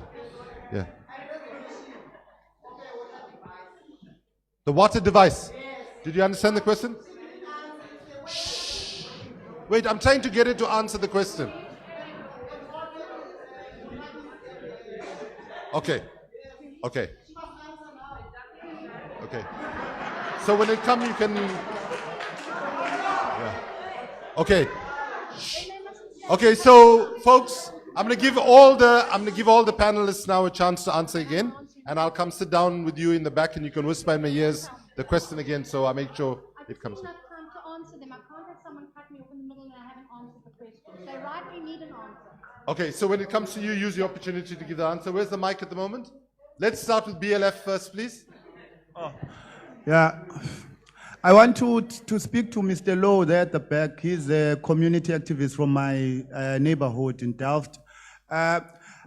He talked about education, right, and political parties, but what we think we should do as BLF when we come into power is that with the call for free education, right, decolonize and whatnot, I think we must also include climate consciousness or justice issues in the curriculum itself so that from ECD, our kids know that they should be taking care of this planet, not that when they are in high school or at university, because it shall change and reorientate them in a different way, and that it must be rooted from a black working class perspective, because this is a black country, and so on and so forth. And also I want to answer the question my sister said, why are we not having a woman representative? I'm the best candidate, and there are women and they are very capable, but for this debate for today, we felt like it was necessary for me to do this. And what was the other? I just forgot the other question. No, thanks. Thank you very much. Thank you very much. On the question of living in Suba, you know, I'm really shocked that we are not using the Bill of Rights to the extent that we should. Hardly anyone is talking about the Bill of Rights, and yet that is something that you can enforce. Secondly, the floods. You know, in Khayelitsha is built on a flood plain. And there are so many people who are now building houses where if we get a major flood, hundreds, if not thousands of people are going to be casualties. As far as Koeberg is concerned, let me tell you this. All nuclear plants of the same type are supposed to be maintained in the same time period. But Koeberg is not able to do that because it hasn't got the money, which means that it poses an enormous, enormous risk to all those who are living in Cape Town. As far as Philippi is concerned, I think you might like to know that Philippi is the only agricultural, horticultural area in South Africa where you can have 3 crops per annum.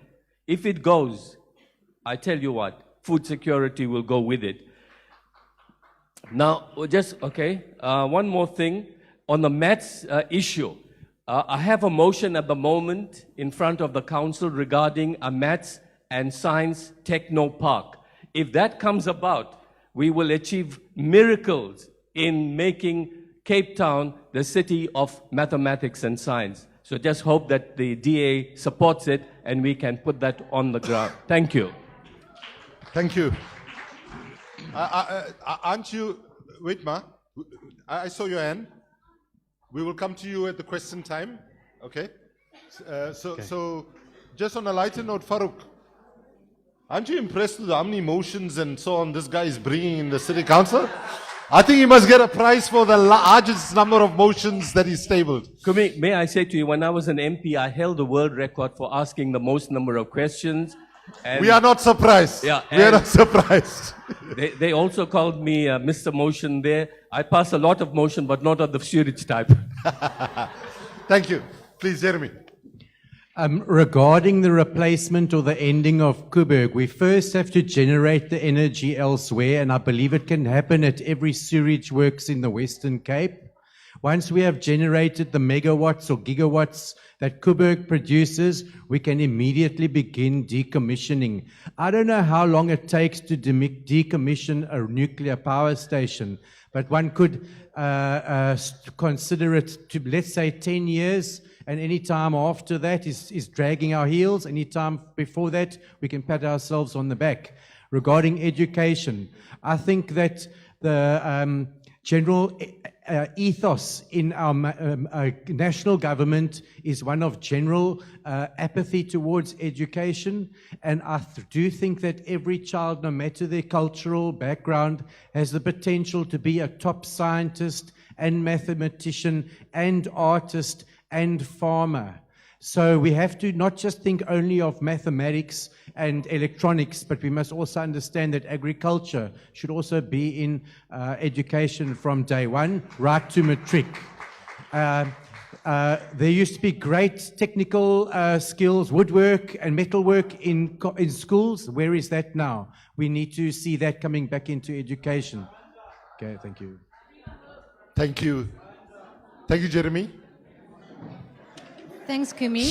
Just in terms Sorry, please, folks. Just in terms of the food gardens and talking about Masipumalele and Ocean View, ma'am, I'm aware that Justin is running a food garden there, but if you are interested, my Department of Agriculture, if you come to me afterwards, I will get your details and get them to help you set up a food garden if you've got the space. So that's not a problem. Can I just answer the question on the PHA? I mean, I played a very big role in preserving, in fighting for the rights of the PHA in Parliament, in the Portfolio Committee. Today we have got the PHA declared, and it's outside of the court case because that area was already, that development request had already been in. So there's a law, there's a legislative process that follows. But the area outside of that is fully now declared an agricultural area. We fully support that no urban housing be put on the agricultural area, and we understand it is a refilling of the aquifer. So I absolutely am not fighting you on the PHA. I support you 100%. Then in Koeberg, Koeberg will be decommissioned. There was an upgrade to Koeberg. It should have actually been decommissioned in 2 years' time, but it was upgraded to 2044. It contributes to 4% of the power capacity, and the responsibility of decommissioning Koeberg is with Eskom. And the problem is that the decommissioning will cost Eskom about 76 billion rand. I wonder where Eskom is going to find that. In terms of biomass, biomass is still a little bit more expensive than solar energy at this stage, but I believe that biomass could definitely be used in agriculture. In terms of the ID, if there's lost IDs, you have an absolute right to get a free ID before the elections, and there should be no reason why you cannot go to Home Affairs and get that ID document. And on the day of elections, the 6th, the 7th, and the 8th, which are special votes for the first 2 days, you can go to the Department of Home Affairs and get an immediate temporary ID, and you can vote. There is no reason. Your absolute right to have an identity document is enshrined in the Constitution. Then in terms of the water devices, sir, the water devices are not obviously not just left to what you call black people in communities. That's absolutely not true. Water devices were, at the time of the water crisis, from what I understand, put onto every household that were very high usage. You will see that in some of the very affluent, wait, can I finish? Sorry, you asked, so let me just, can I ask you to hold, everybody just hang on a second, right?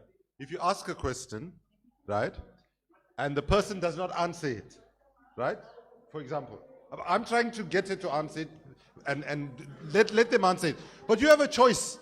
If you don't get the answer, this is the good news.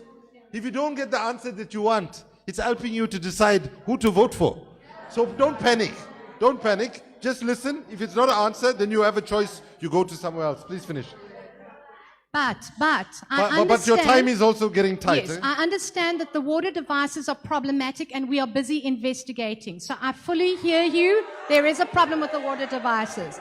And finally, and last but not least, we are expecting flash floods. With every drought, ladies and gentlemen, there are flash floods that happen afterwards. The question we must ask ourselves, have we removed the sand out of the canals so that we don't have floods affecting people's lives? We will have flash floods after the 6-year drought, and we must, as government, make sure that we mitigate the risk to that. Thank you. Thanks. Thanks. So before, folks, no point putting up your hands now. You know why? Because there's 3 more to still speak. Okay? Shh. Okay, so my brother, please, I'm trying to keep a conversation going, okay? So please, let the others answer now, okay? Okay. Shh. Can I ask?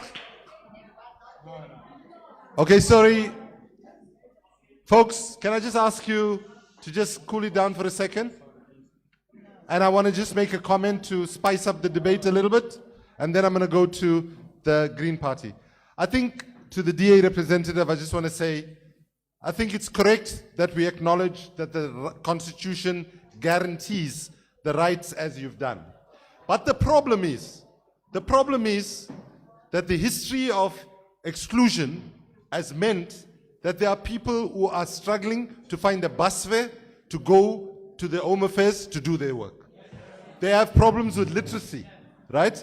That many of our people have been, we must always remind ourselves that the most powerful single sentence on apartheid policy was about education. Let me remind you. Fairfoot once said, blacks should never be shown the greener pastures of education. They should know that their station in life, their role in life is to be users of water and carriers, users of wood and carriers of water. Basically, Fairfoot said, our education policy must make sure that all that black people do is chop trees and carry water. Right? And that legacy of exclusion is not going to be wiped out in 25 years. It's still there. So therefore, while I think the DA is absolutely right that the Constitution provides all of this, we must be clear that there are many things in our Constitution that are being ignored left, right, and center. Because our people don't have the government is not invested in education to ensure that our people can participate in public debates from an educated, informed perspective, and education being denied by Vervoet and the apartheid regime was done very consciously because they knew that that would be a punch to the solar plexus of the black community. So let's just be very clear that while the Constitution allows certain things, sadly many people are not able to access those benefits, and we need to have some sensitivity to that reality. Green Party.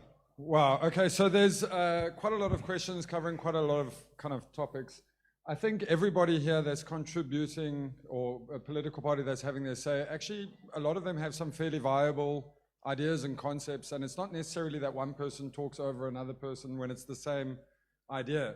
So to give you an example of this, when we were going through our first kind of bouts of load shedding a couple of years back, we actually brought a proposal to the city of Cape Town to utilize the sewage refineries' methane kind of outlets, gas, and feed it into the biogas generators to keep the city powering. And concepts like this are extremely viable and very much doable. And a while back I had a discussion with Black First Land First guy, and he said something that I really liked. And he said something that water is a human right. And I completely agree with this. It echoes completely with me. The problem is when you don't actually have access to water. So you have to start by first cleaning your water supply. Someone mentioned, floodplains. One of the problems that they have is that they've actually allowed RDP development inside of rainwater catchments. So that's pretty much what happens. That's why you have flooding. I'm going to get you one day. Thank you. Farouk. Okay, the fundamental problem is that the commanding heights, if you want to produce food, the land is in the hands of 35,000 large commercial farms who produce 99% of our food. And that means that if you want to feed the masses, we've got to expropriate those farms.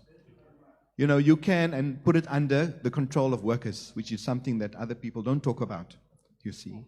Now, when you're talking about the Philippi horticultural area, there is currently a court case where Alan Windy and his crew has entered the court as in support of the developer. Is the DA saying here that they are going to withdraw that? They must declare it now and write a letter immediately.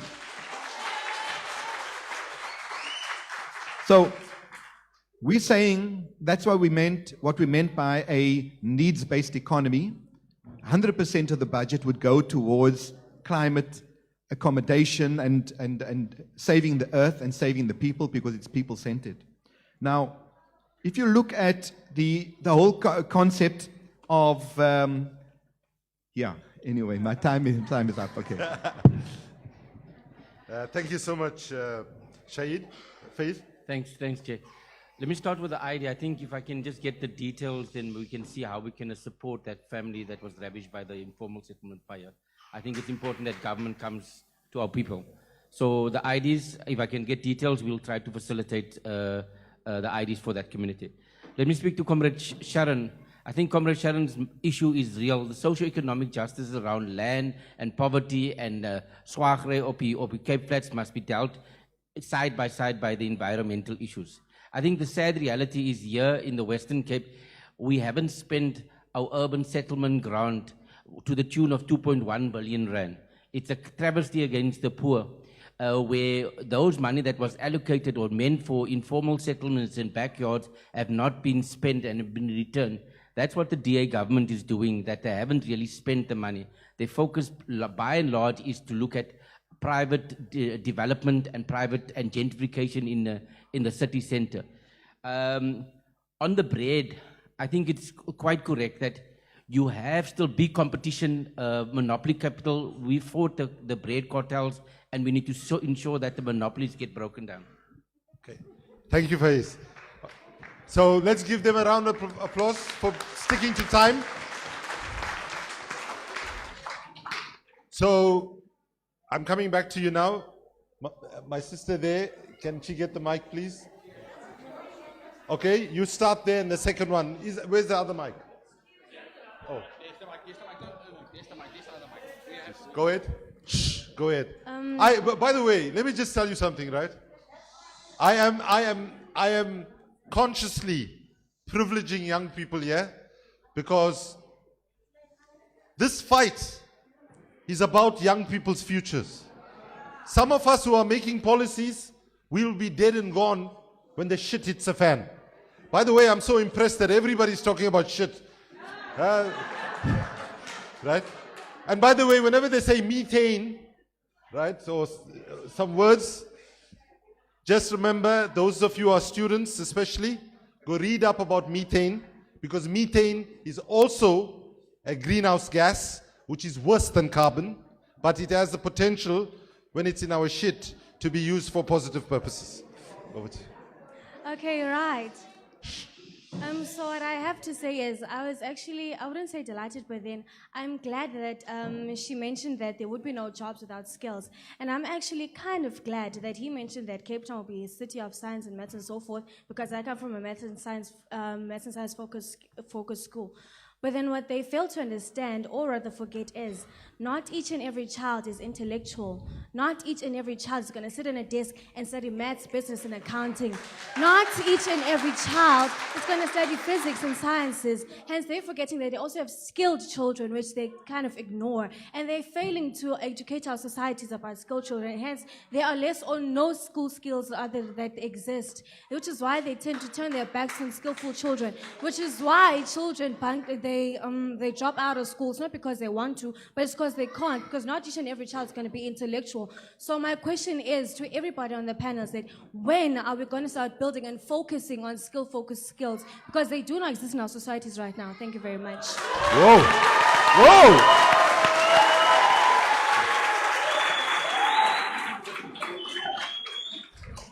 Whoa! Okay, before I take the next question, where do I pick? Where do I? Wait, this lady there. So no, just hang on. Ma'am, she's gonna go, then I'm coming to you, but let me just say to the young woman that just spoke, where is she? I think most people in this room are gonna agree with the statement I'm about to make. Please start planning your bid to become the President of South Africa. We will all campaign for you.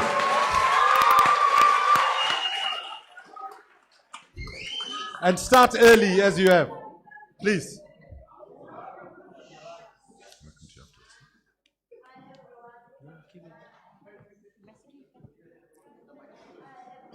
Sorry. The mic is off. The mic.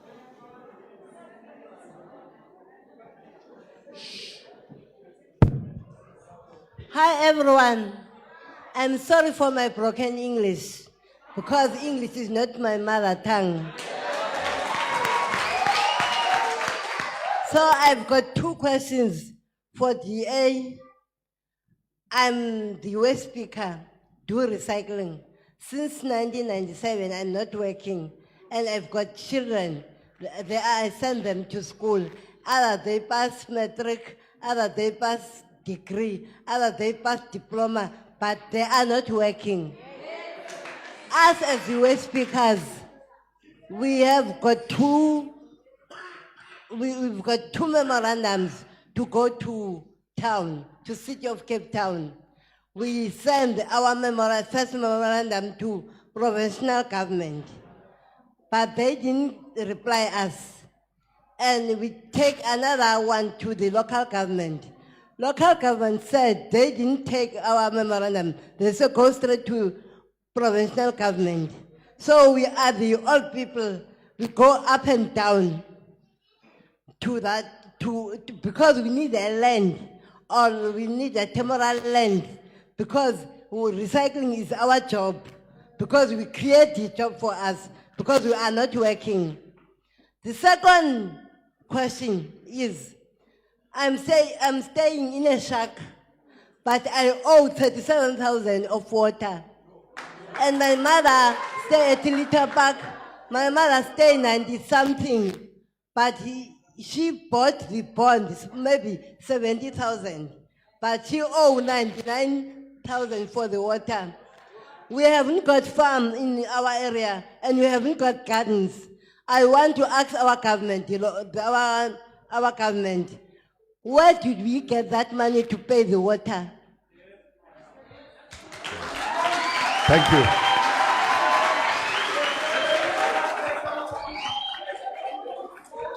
Okay, thank you.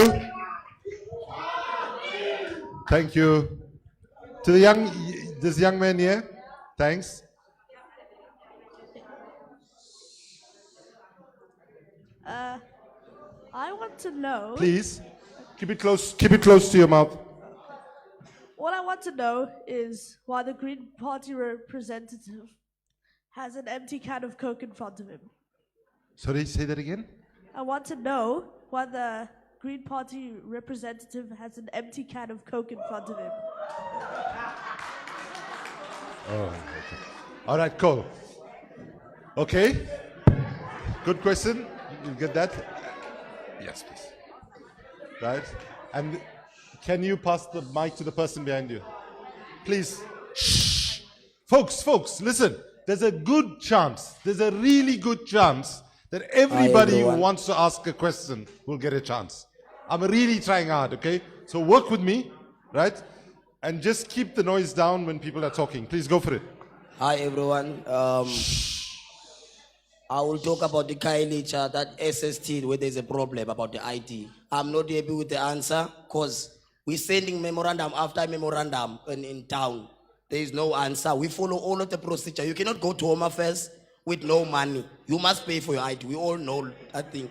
So she's telling us to go to Home Affairs to come and make our IDs. We cannot do that. Government is making a promise out that they're going to make IDs for that people. But now we are trying to get hold of the councillor, try to get hold of the DA government. No one answer us now.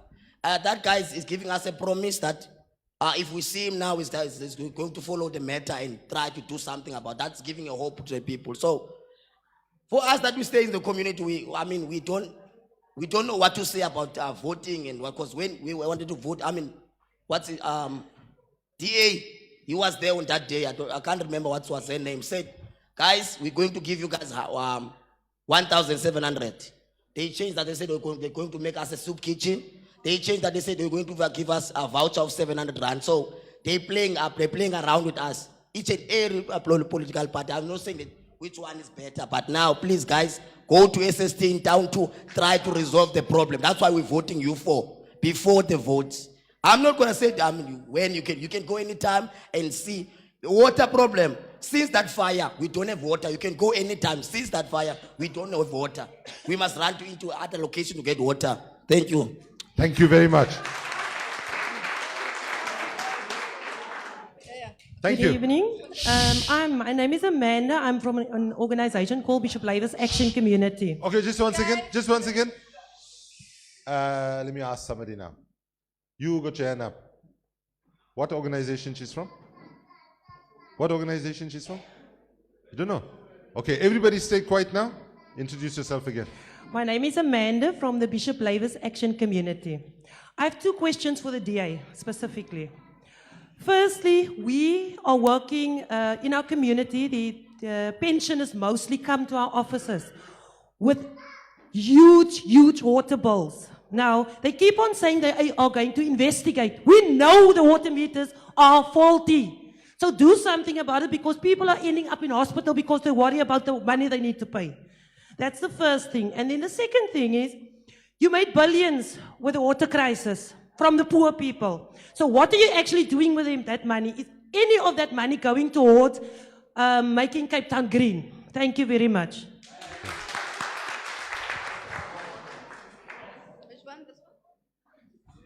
Hi everyone, my name is Mncedi Simchuza from Gugulethu. I'm representing Economic Freedom Fighters. Right, first of all, I can answer your question from DA. The money that is left, they're taking to the states to make their families to grow that side, first of all.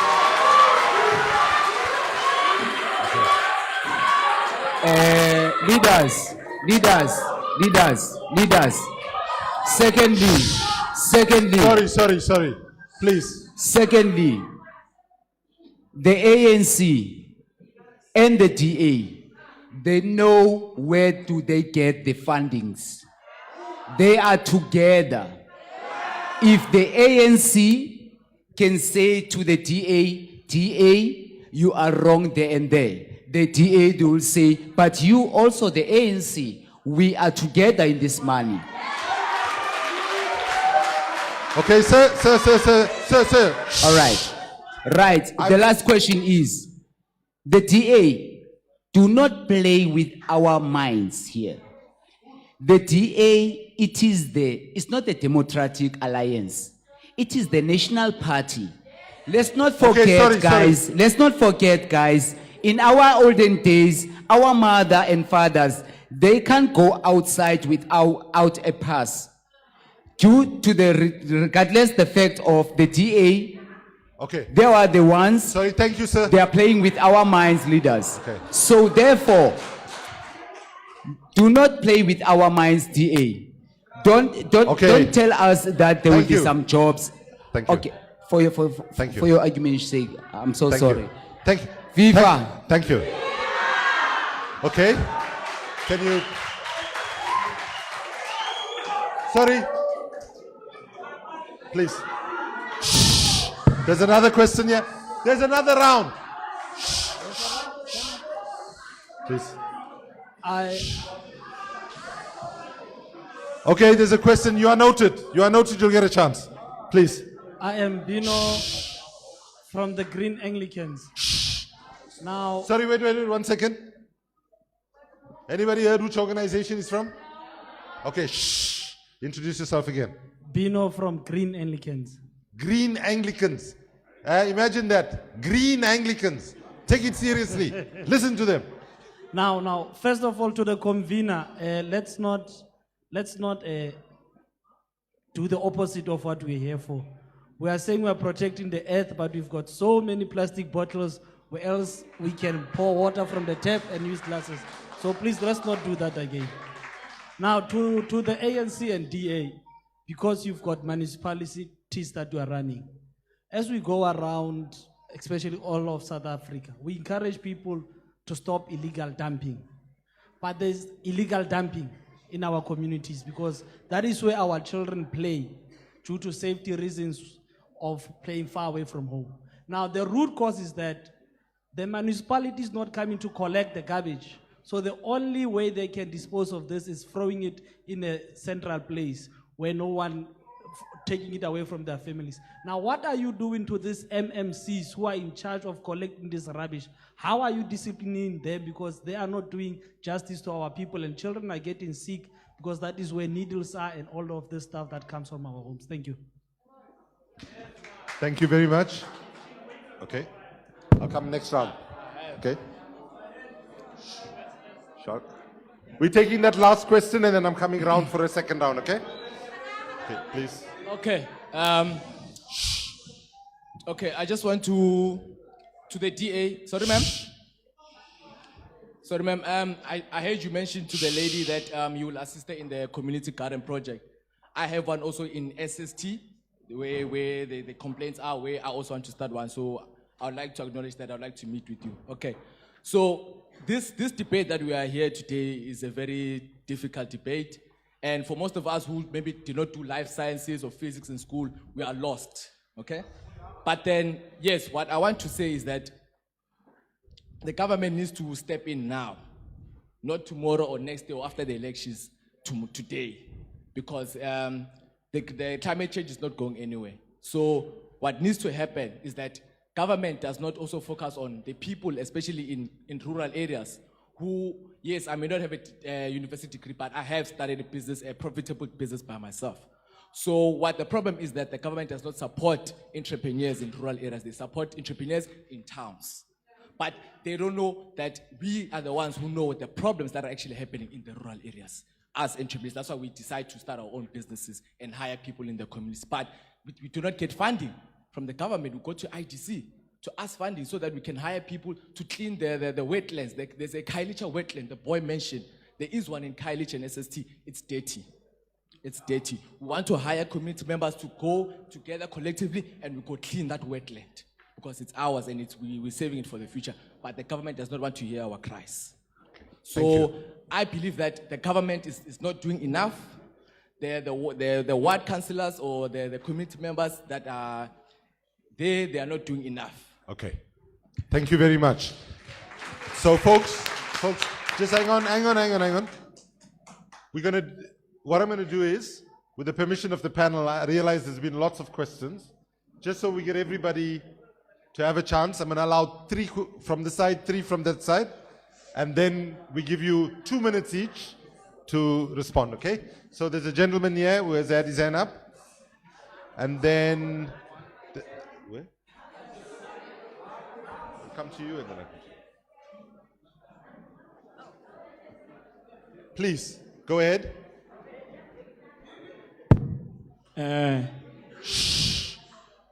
My name is Samgel Ondelana, and also please, man, never mind my English, ne? It won't be good enough. I want to speak on behalf of the poor about our health system. Our health system in our township is very poor. So, I want to ask first the ANC, when are you planning to implement our national health insurance? And the opposition parties, there's a question that I want to ask. If one of you can be in charge, how long will it take you to implement the NHI? Thank you. Thank you very much. Please. Okay. Yeah. Good evening. Yeah. Disa. 1, 2, it's on, yes.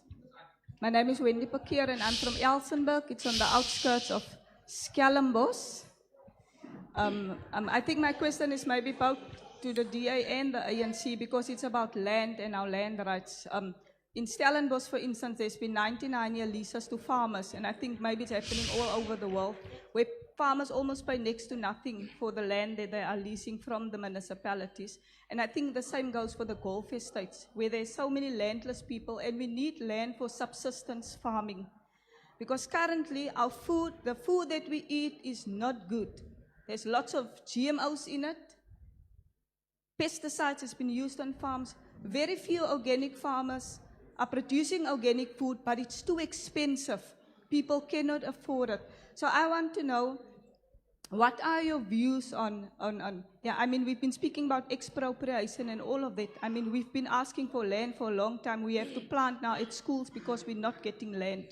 So your views on expropriation and also on the issue of the food that we eat and subsistence farming. There's a lot of support to commercial farmers, but very little support to subsistence farmers to enhance our own food securities. And then the second question is on Koeberg, and I want to let on what Liz was saying. Sorry, folks. Yeah, we were speaking about... Sorry, just one second. Sorry, yeah. Please give attention. We are almost done. If you think you're having a tough job being in the audience, yes. I just want to assure you I'm having a really tough job being here, trying to hold the whole thing together, okay? So work with me, okay? Just listen. Yeah. Finish. Yeah, sorry, just on the land thing, because we want land, and the farmers are killing the land. They overfarm, they use lots of pesticides, and there's a lot of pollution there, so it also contributes to climate change. So we need to invest more in subsistence farming.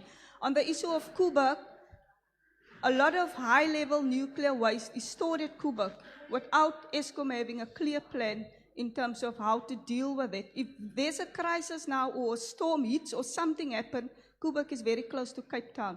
So what's going to happen? Not only to remove people from Atlantis and close by, but there's going to be a disaster if that happens. Decommissioning in 2044, it's really late. We need to put clear plans in action. I've seen a video of a Koeberg plant that leaked, where there was concrete built around the plant, but the nuclear waste, it actually eat through the concrete that was around it, and that actually saw how toxic it is to human beings. And now we're dumping low-level waste in foul pits in the Northern Cape, where it's already dry, with little water and so forth. So I'm very happy to hear that nobody spoke about fracking and nuclear, because we know if we want to frack or build nuclear plants, we need lots of water. And fracking in the Karoo is not an option because there's no water. People are starving, there's no water. Nuclear is not an option, not in the Northern Cape, not in the Eastern Cape, not in the Western Cape. We don't want nuclear. Thank you very much. Thank you. Thanks. Amanda! Amanda! Molweni maqabane, ndingisiziwe Tunjana, andifuni ube ndisithi uxolo ngesilungu, andifuni ube ndisithi sorry ngesilungu esirongo, but ndizathetha ulwimi lam. Abangayazi, abangandivanga ndizabaguqulela. Ndifuna uza kumama lo mhlophe lo we-DA. Mama uthi xa ngabana ulahlekelwe yi-ID okanye i-ID yakho itshile, uyakwazi uyokwenzelwa enye i-ID ngaphandle kwemali. Ndikuxelele mama, ndinqona ukuthi uyaxoka. Wena mama ngohamba nabantu batshelwe zii-ID, wena mntu unegunya uphethe iWestern Cape, uyothi kwa-Home Affairs mababenzele ii-IDs, wena mntu uthi bayakwazi uzenza. Ndize kulaa tata weCope ebesithi into yobana abantu baseKhayelitsha bahlele ezindaweni ezinamanzi. Nicinga uthini ngaba abantu bahlele ezindaweni ezinamanzi? Kungenxa yobani nje abantu beyohlala ezindaweni ezinamanzi? Kungenxa ye-DA le ithi abantu xa bethatha imihlaba emihle beyibona uba mihle ithumele u-anti-land invasion no-law enforcement uba bahambe bodubula abantu bababulala. Ndize kule ndawo le yamanzi uthela mama we-DA into yobana into yamanzi basayixoxa, bazayixoxa kude kube nini because asizuvota. Ngokuba kaloku thina kuthiwa nge-30 sicinyelwa amanzi. Sizasela ntoni, sizatya ntoni, sizaphila ngantoni, bona behlele ezindlini zabo bebesivalele bebethenze basifakele iwater meter. Sitheni ngathi sizizinja apha emhlabeni? Sizawucinyisa ibalelo amanzi esiwasebenzisa ngemini thina phofu bona ba-free usebenzisa amanzi. Enkosi. Thank you. Thanks. Go ahead, please. Good afternoon, everyone. My name is Lucky, and I'm from West Bank in Kells River. I'm afraid because we have lost some time by not listening, I don't think we can accommodate many people. So I'm going to ask those that are going to get the mic now to please be brief. And those that are listening, please don't make noise so that I can try and squeeze in more people, okay? Please be brief and please listen. Go ahead. My name is Lucky, and I'm from West Bank.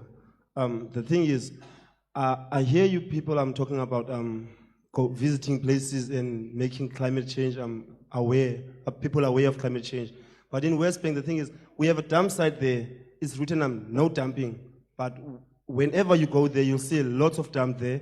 And on my street, there's water running out there, water and papers there. And the only people who are cleaning there is me and my friend over there. The people from the municipality drive through there. All they ever said to us is that we're wasting our time cleaning that place. And we are not employed, but we try our level best to clean that place. So what is it that you're doing? Because we don't know, because we are unemployed, but we are doing what the people who are employed are supposed to do. Okay, thank you very much. Thank you. Yeah, can you hear me? Oh yeah, my name. Please, ma. My name is Joyce Malebu. I'm staying in Guguletu. I'm a backyard dweller, Guguletu backyarders, and I'm also in the health sector. I'm a committee of Guguletu Health Forum.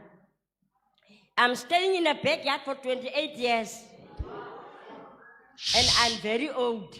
I'm also pensioner, but I'm staying in a backyard. Point number one, I was in Zelleran Heights today in the backyard dwellers there. On my way to that community, I saw people cleaning the dams in the white area. They are cleaning dams. But when you are in the communities, in the black and the colored communities, there's a lot of rubbish into the dams, thrown into the dams. My question is to direct to the DA. The girl was on Monday, she was on TV. She was in the DA, and she was protecting the DA. All the dirty stuff that happened in the DA, she threw it out in the air that everyone in South Africa must know what the DA is protecting. The DA is protecting the white people. That's what she said to us.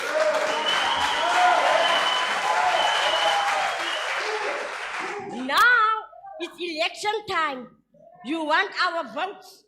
28 years in the backyard. What do you think? Huh? You will never find a white person staying in a backyard for that so long. Here are the people. Huh? We are in danger. People, we must stand up and we must fight. Thank you. Okay, we have one last question here and then we turn to the panel. Please. Hello, my name's Judy Saul. I'm from the Green Party of South Africa. I film all the climate change conferences since 2007, and I really know what is happening. And one of the big problems that we've got right now, apart from climate change, is that the sea is running out of oxygen. There's a 30-year study that was released in 2016. And when the sea runs out of oxygen, there'll be no fish or any living thing, but it'll be worse than that, because the reason the sea is running out of oxygen is because the phytoplankton that make the oxygen in the sea, they are dying because of the carbonic acid, they are dying because of the increased heat. But the problem is they also make our oxygen. We are not, they might like to think that we've got till 2030 before it's going to get bad, but we have to take action right now if we're going to stop this thing happening. And we know what to do. I have been interviewing experts from all the different forests and polar and soils and agricultural experts, and we know what to do. You need a green voice in Parliament for that reason, but I want to know what the other parties, what are you going to do about these things? What have you got, anything that can address this extreme danger that is heading towards us now, apart from the fact that we're running out of insects too, only 15% of flying insects left. All of these things are all coming together to have a big disaster. We've got small disasters that we're all dealing with, but this is very big. Okay. What are you going to do? Thank you. Thanks. I'm going to allow 2 more questions. You had your hand up for some time. Oh, so you've been holding up your hand for somebody else. It's very confusing. Please. And then there's the last question right at the back there. Please. Please. Ocean View.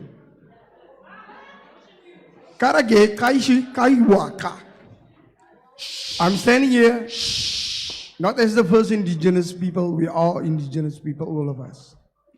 What's happening with the DA government, with all governance, is bad governance. We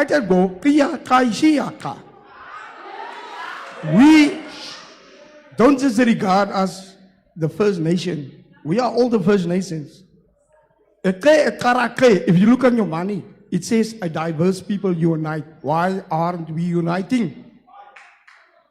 If you look at the extinction, we are going extinct. What are you going to do about it? Thank you very much. Thank you.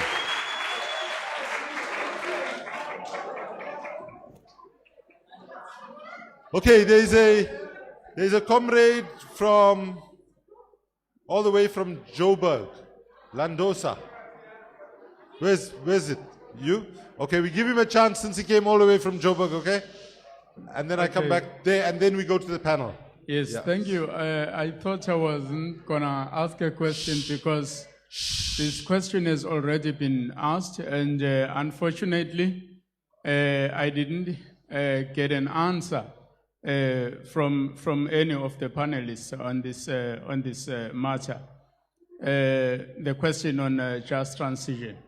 The fact is that you cannot have one or either of the two. We need economic development, and we also need to protect the environment at the same time.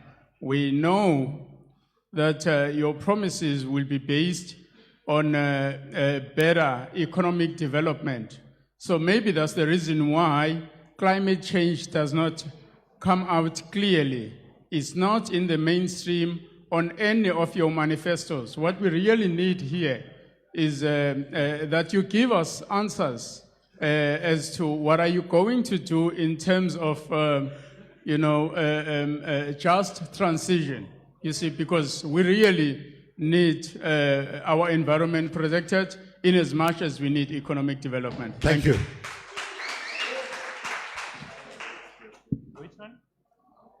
Folks, I'm sorry that we are going to run out of time. I'm going to take the last question, but just before we go, the question that's on the floor at the moment is one of the most important questions, right? Maybe the term is not clearly understood, where we talk about a just transition, right? Basically, we know that we have to change from an economy that's driven by dirty, brown, fossil fuel-based energy to an economy that's driven by clean, green, renewable-based energy.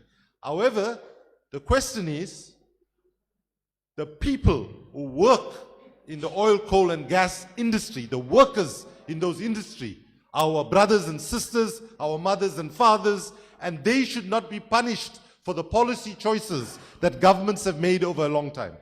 So while we need to make the change and the transition to clean energy, we're saying it must be a just transition.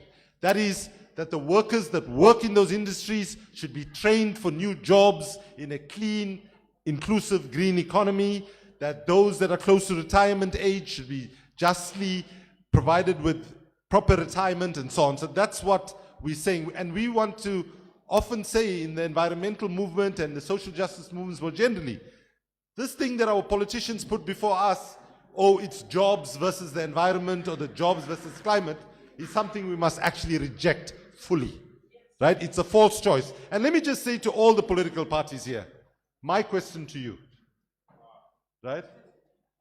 This is a time for tough choices. Political leadership is about making informed choices, balancing different interests, but true leadership is about also being willing to speak the truth to people, to not lie to them, not give them half-baked solutions that are made out to be solutions and so on. And therefore, the question is, how do you balance the fact that we got 10 years, what the scientists are saying, we got 10 years to get emissions to peak and coming down. We are so far away from that. We need massive revolutionary change quickly, right? So when you have that, and on the one hand, and then we know that coal kills on the other, right? My question to you is, what is the fastest timeline will your party adopt to the phasing out of coal? Give us a date.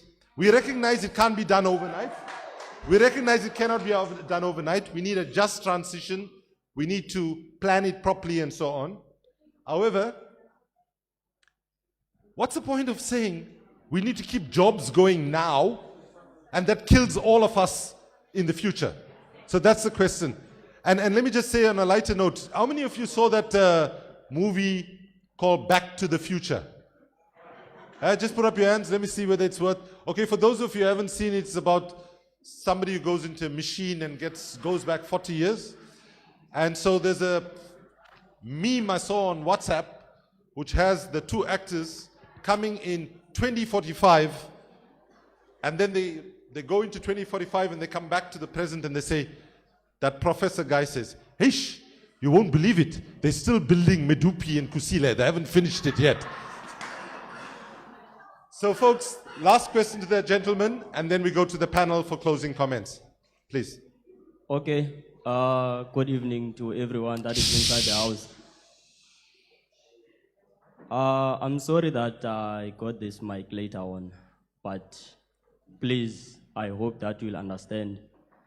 I have questions, but I'll minimize them because you're crying all the time. Okay. My first question is, DA, earlier on this conversation here, I heard a nice words here which I never heard in Khayelitsha. Expropriation of land without compensation. Wow. That's a nice word. I never heard them in Khayelitsha. Now, sorry, I'm not trying to interrupt the house, please. So, my question to you, DA, what is your input on that initiative? Is there any input that you have? So I would like you to answer me on that. The reason why this question is directly to DA. Sorry, sir, please allow me in seconds, please. Reason why this question is directly to DA. I'm from Khayelitsha at S section. If here we are honest with ourselves, if you go to TR section, that section, it's a wetland as a whole. If you go to UT, TT, VT, you go to ST, these areas are separate, but all of them are wetlands, and nobody takes care of them. And the reason why, it's because of the blacks that are there, it's the poor that are there. If you go to Delft, Guguletu, if you travel through N2, passing Guguletu, there's a place there, it's called Europe and NY5. If you travel there, it's embarrassing that you will see a black person or black people showing their asses out of the cars. That is embarrassing. There's no dignity there. If you get inside those informal settlements, what you will get there, you see now it's dark. If I want to help myself, I have family with children. Now if I want to help myself, I need to go outside and grab pota. I'm not sure if you know pota. I have to go and grab pota. And I live in a one-room shack. So my family there, I'm not sure if this thing is still working. Is it working? Yes. Oh, okay. But you have 1 minute more. One sentence more, please. Finish. Okay, one sentence. So if I want to help myself, so my children with my wife, they have to hide themselves with the blanket so that they can see what am I doing. But the smell they can hear. Lastly. Okay, thank you. Thank you, my brother. I gave you a chance. One. Thank you. Please, one. Sorry. Sorry, I have to be fair. Lastly, no, listen people, I have to be professional, I have to ask because that guy there is doing a great job. So, lastly, what I want to say, it's us who are being affected with this climate change, the poor in shacks, you understand? When it's raining, it's us. DA will come, issue blankets, Vedinga blankets, that it don't get even there on the feet. It only ends here. And the soup, we are tired of that. Now please answer that. Okay, so, wow. So folks, I just want to make a quick observation. I think it's amazing that even though we've had our chaotic moments, that we're all here together, we're all human beings, we're all having a conversation. So before I go to the panel for the closing comments, can I ask you to give yourselves a round of applause for being a great audience? Okay? And so before I go to them, I want to make I'm going to use the floor to make one argument or one observation that I have not heard much of in the conversation. South Africans must remind themselves that we are part of a great continent called Africa. We have had this whole conversation, right, about how we deal with the situation in South Africa with no reference to the fact that South Africa is the 12th largest emitter. We have also contributed to the impacts that we see elsewhere in Africa. So therefore, I want to make an appeal to all the political parties here. We would like to ask you to reflect on whether one country in Africa can solve all of its problems without having greater social, economic, and political integration with our brothers and sisters elsewhere on the continent.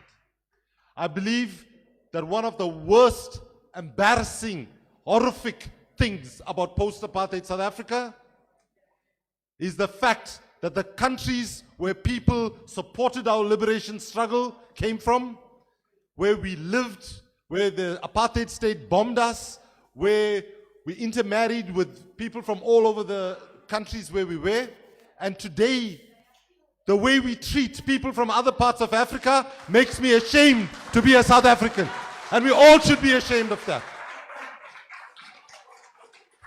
So, to make my point even more clear, I'm going to ask you to sing a song with just 2 words in it. Pambili, Africa. Okay? I don't sing very well, but I'll kickstart it, okay?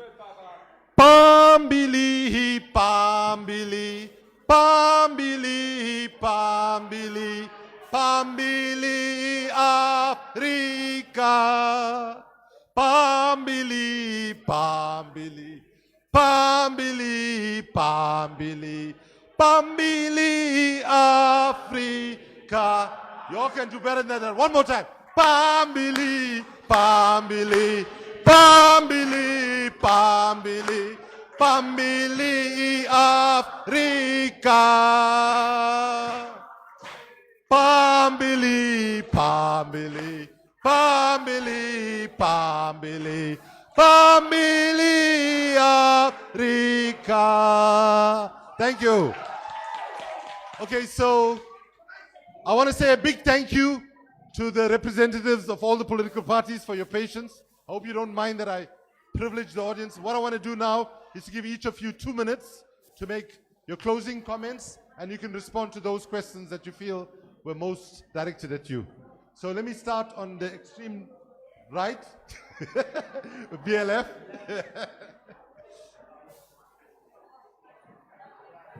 And I just want to remind the political party representatives that our 2 colleagues are still there in the front watching time, okay? Yes. Oh, how much time? 2 minutes. 2 minutes. Okay, first of all, I'd like to say, as the PLF, we propose, right, we have a policy proposition. We propose that every public servant who assumes office next year in the 6th Parliament must take what we refer to as the Sankara Oath, where we say we must follow the beautiful example of Thomas Sankara in Burkina Faso. Public servants must use public services. They must not go to private while we are wallowing in Kailicha, they're dying in the public hospitals.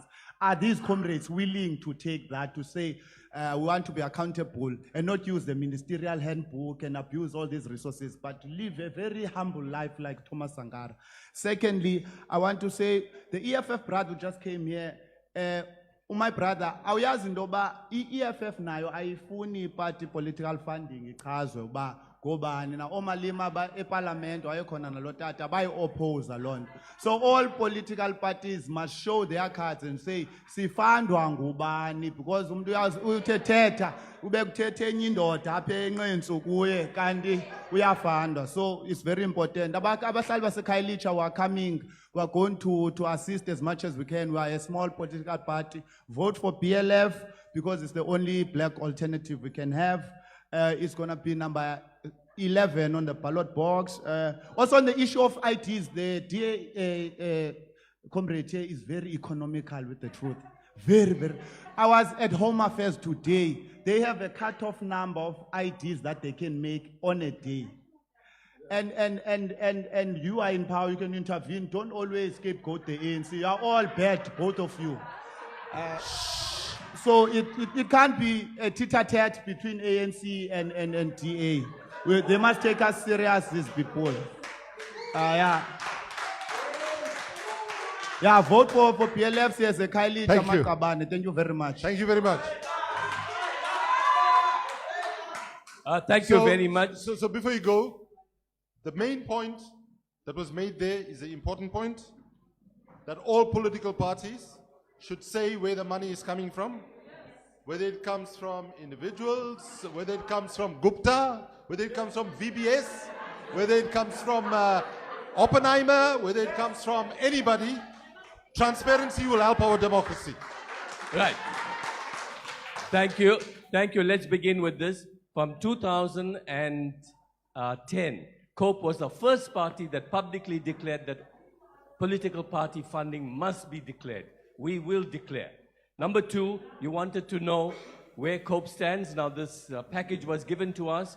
COPE leads every other party in respect of environmental issues. Everyone here has a copy of that. Number three, if we were to get rid of coal, I would say that we in government would get rid of it by 2025 and have a plan. We would ban all petrol and diesel cars by 2030. We would do that. You know that in Europe at the moment, the young people have started the Extinction Rebellion. Greta Thunberg and others, they brought London to a standstill because they want climate changes now, not tomorrow. So we would do that. Your question on the transition, just transition, this is what COPE will do. Restructuring must not happen in a chaotic fashion.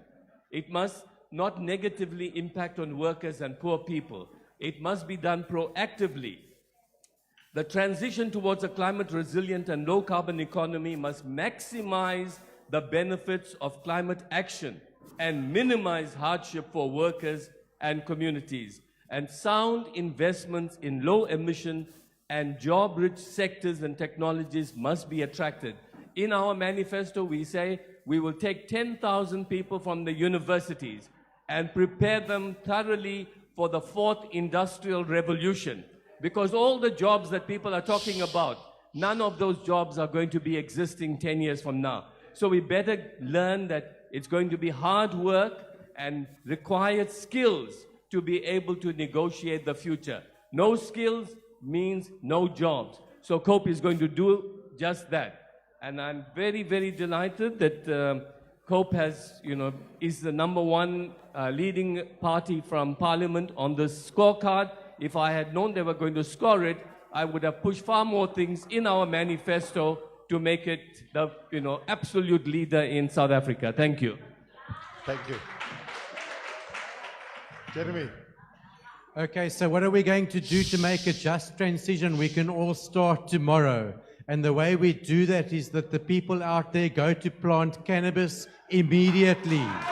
Okay?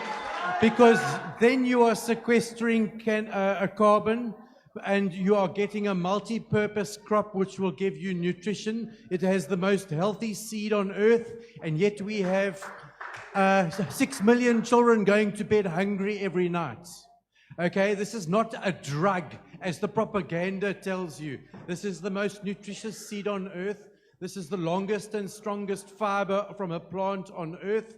All the sails of the British Navy and Van Riebeck's ships was made of cannabis. Okay, so we can have a manufacturing economy which is clean and green. We can have a tourism which uses the spiritual aspects of the plant for people to come to here and bring their dollars and experience our cannabis. Okay, so what I'm asking you, this is the technology that solves the entire climate change and survival of the human race issue. So besides planting your cannabis and sequestering carbon from tomorrow onwards, I also want to ask you to be able to think of the resource in the future that your child might use to grow their future in terms of nutrition, manufacturing, housing, textiles, clean energy, medicine, and decide if you want them to be prosecuted for cultivating or to benefit from this God-given plant. Okay, so we have the solution right here. Please, if you also have this plant moving through your blood right now or later on to this evening, please drop all those old historical affiliations that says, I'm a ANC DA for the rest of my life. You can't do that anymore.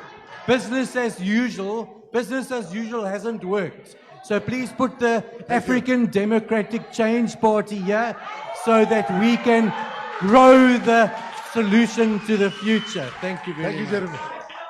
Thanks. Okay, thank you. Thank you. Kumi, I think first of all, a healthy environment is the most important thing in order to have clean energy and clean air. It's critical for creating a one South Africa for all. We cannot have a healthy society without a healthy environment. I think what's very important is that we are leading in 22 municipalities to be able to produce our own solar energy, and 18 of these municipalities can feed back into the grid. We are producing 3,000 direct jobs by 2020 just with our investment into the Atlantis green economy. Secondly, I want to say that just yesterday we received a memorandum from the World Wildlife Fund to actually eradicate single-use plastics. No one's talking enough about that, and this province will eradicate single-use plastics in the next 5 years. I can't touch on all the questions that have been posed to us as a Democratic Alliance. Some of you can come and talk to me afterwards, but certainly to say that this province is green-focused, green economy, green and new economy going forward, which touches on what you're saying, using innovation to make sure we have a healthy society and a healthy environment. Thank you. Thank you, Beverly. Sorry, I'd just like to answer your question. You posed a really good question. And I just want to say I just want to say in terms of climate change, you've actually got to split two things. There's global climate change, and then there's sort of restoration of our localized ecosystems that needs to take place. And ironically, in as violent and terrible as it is, and it's really, really terrible. I wish I had more time, but the actual cure, the job creation, the economy that you're seeking is based around the restoration of the environment. There is so much that you can do, and sorry, in terms of land, we completely agree with unutilized land. In fact, it's part of the Green Party's requirement to recover land and to restore the biomass that is resident in the soil. But you will find that there's so many questions here that we are limited to time in terms of answering them. You never asked me a question. I do want to answer your question, though. And that's all there was, mate. And I like it. So what can I do? Thank you. Thanks. Shahid? Yeah, I think the fundamental question is, who are the main polluters? Is it you and I? Or is it the capitalist monopolies? Now, if we want to tackle Shell, Anglo American, and these companies, they are global companies, number one. Number two, the Bill of Rights protects private property, which protects these monopolies. In other words, you can vote until you're blue in the face, there will be nothing happening. There won't be fundamental change. You can talk in your face about the just transition, but as long as the wealth is in the hands of the monopolies, there won't be fundamental change. This planet is doomed. So, what we are saying in terms of the way forward, Parliament will not deliver our salvation. And therefore, what we need to do, we need to mobilize the working class. Forget about what party affiliation you are. We don't care if you're ANC, DA, or Green Party, or whatever. Let's stand together against the state, against the monopolies. Let's do that. Let's start tomorrow. Tomorrow morning, there is a court case where the DA is interdicting a community in Eindhoven in Delft. They occupied land that has been unoccupied for a number of years. It's fully serviced, but these people are being interdicted by the DA. So we are saying that what we need is, we're calling people to come tomorrow morning at 9 o'clock to the High Court. Let us stand together against the state, against those who are denying us the right to decent housing. What we say in terms of housing, we must stop the policy of building ghettos and apartheid structures. We must integrate housing in the middle of the city, all the vacant buildings, the golf courses, the empty hotels should be made available for housing. Is my time up? It's up. Thank you. Thank you very much. So, Faiz. Thank you. That's been an amazing audience, and I think from the ANC, we are committed to a non-racial, non-sexist, inclusive and prosperous society. We remain committed, despite all the rhetoric and populism that is here. The party that I represent is true to that. We will remain committed to our people, we will remain committed to our planet, and we'll continue implementing what we need to do. I think if I can deal with some of the issues, In terms of the national health insurance, it's the African National Congress that have passed the bill, and we are busy with piloting the implementation. We're moving away from private health and commodification of private health. Many people will promise, but our fight is a just fight to ensure that we deliver. While other parties can divide us, while other parties can divide it along race, class, gender, and even in environmental justice, the ANC remains committed to working for all our communities, remains committed to dealing with the poverty and the legacies of apartheid, and we're committed to addressing the injustice of our past. Vote for the ANC so that the ANC can continue to support our people and the planet. Thank you. Thank you very much. Folks, we are almost over, but I want to just ask you to first put your hands together to thank all the representatives that came here today. Okay?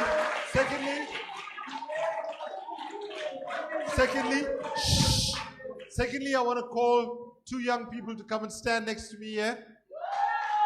Inga Skosana and Lily Shaw. I want you to say a very, very big thank you to them. We would not have had as many voices in the conversation where they're not helping us to keep to time. And I should say that you would have heard of an organization mentioned there on the platform called Extinction Rebellion. And here is one of the representatives. Okay, so let's say a big thank you to them. Thank you. Okay, so now we're almost done. We're almost done. Please, no. Sorry, please, sir. I want to end now with giving us one provocative thought to take home to all the political parties. And this is a thought from Martin Luther King.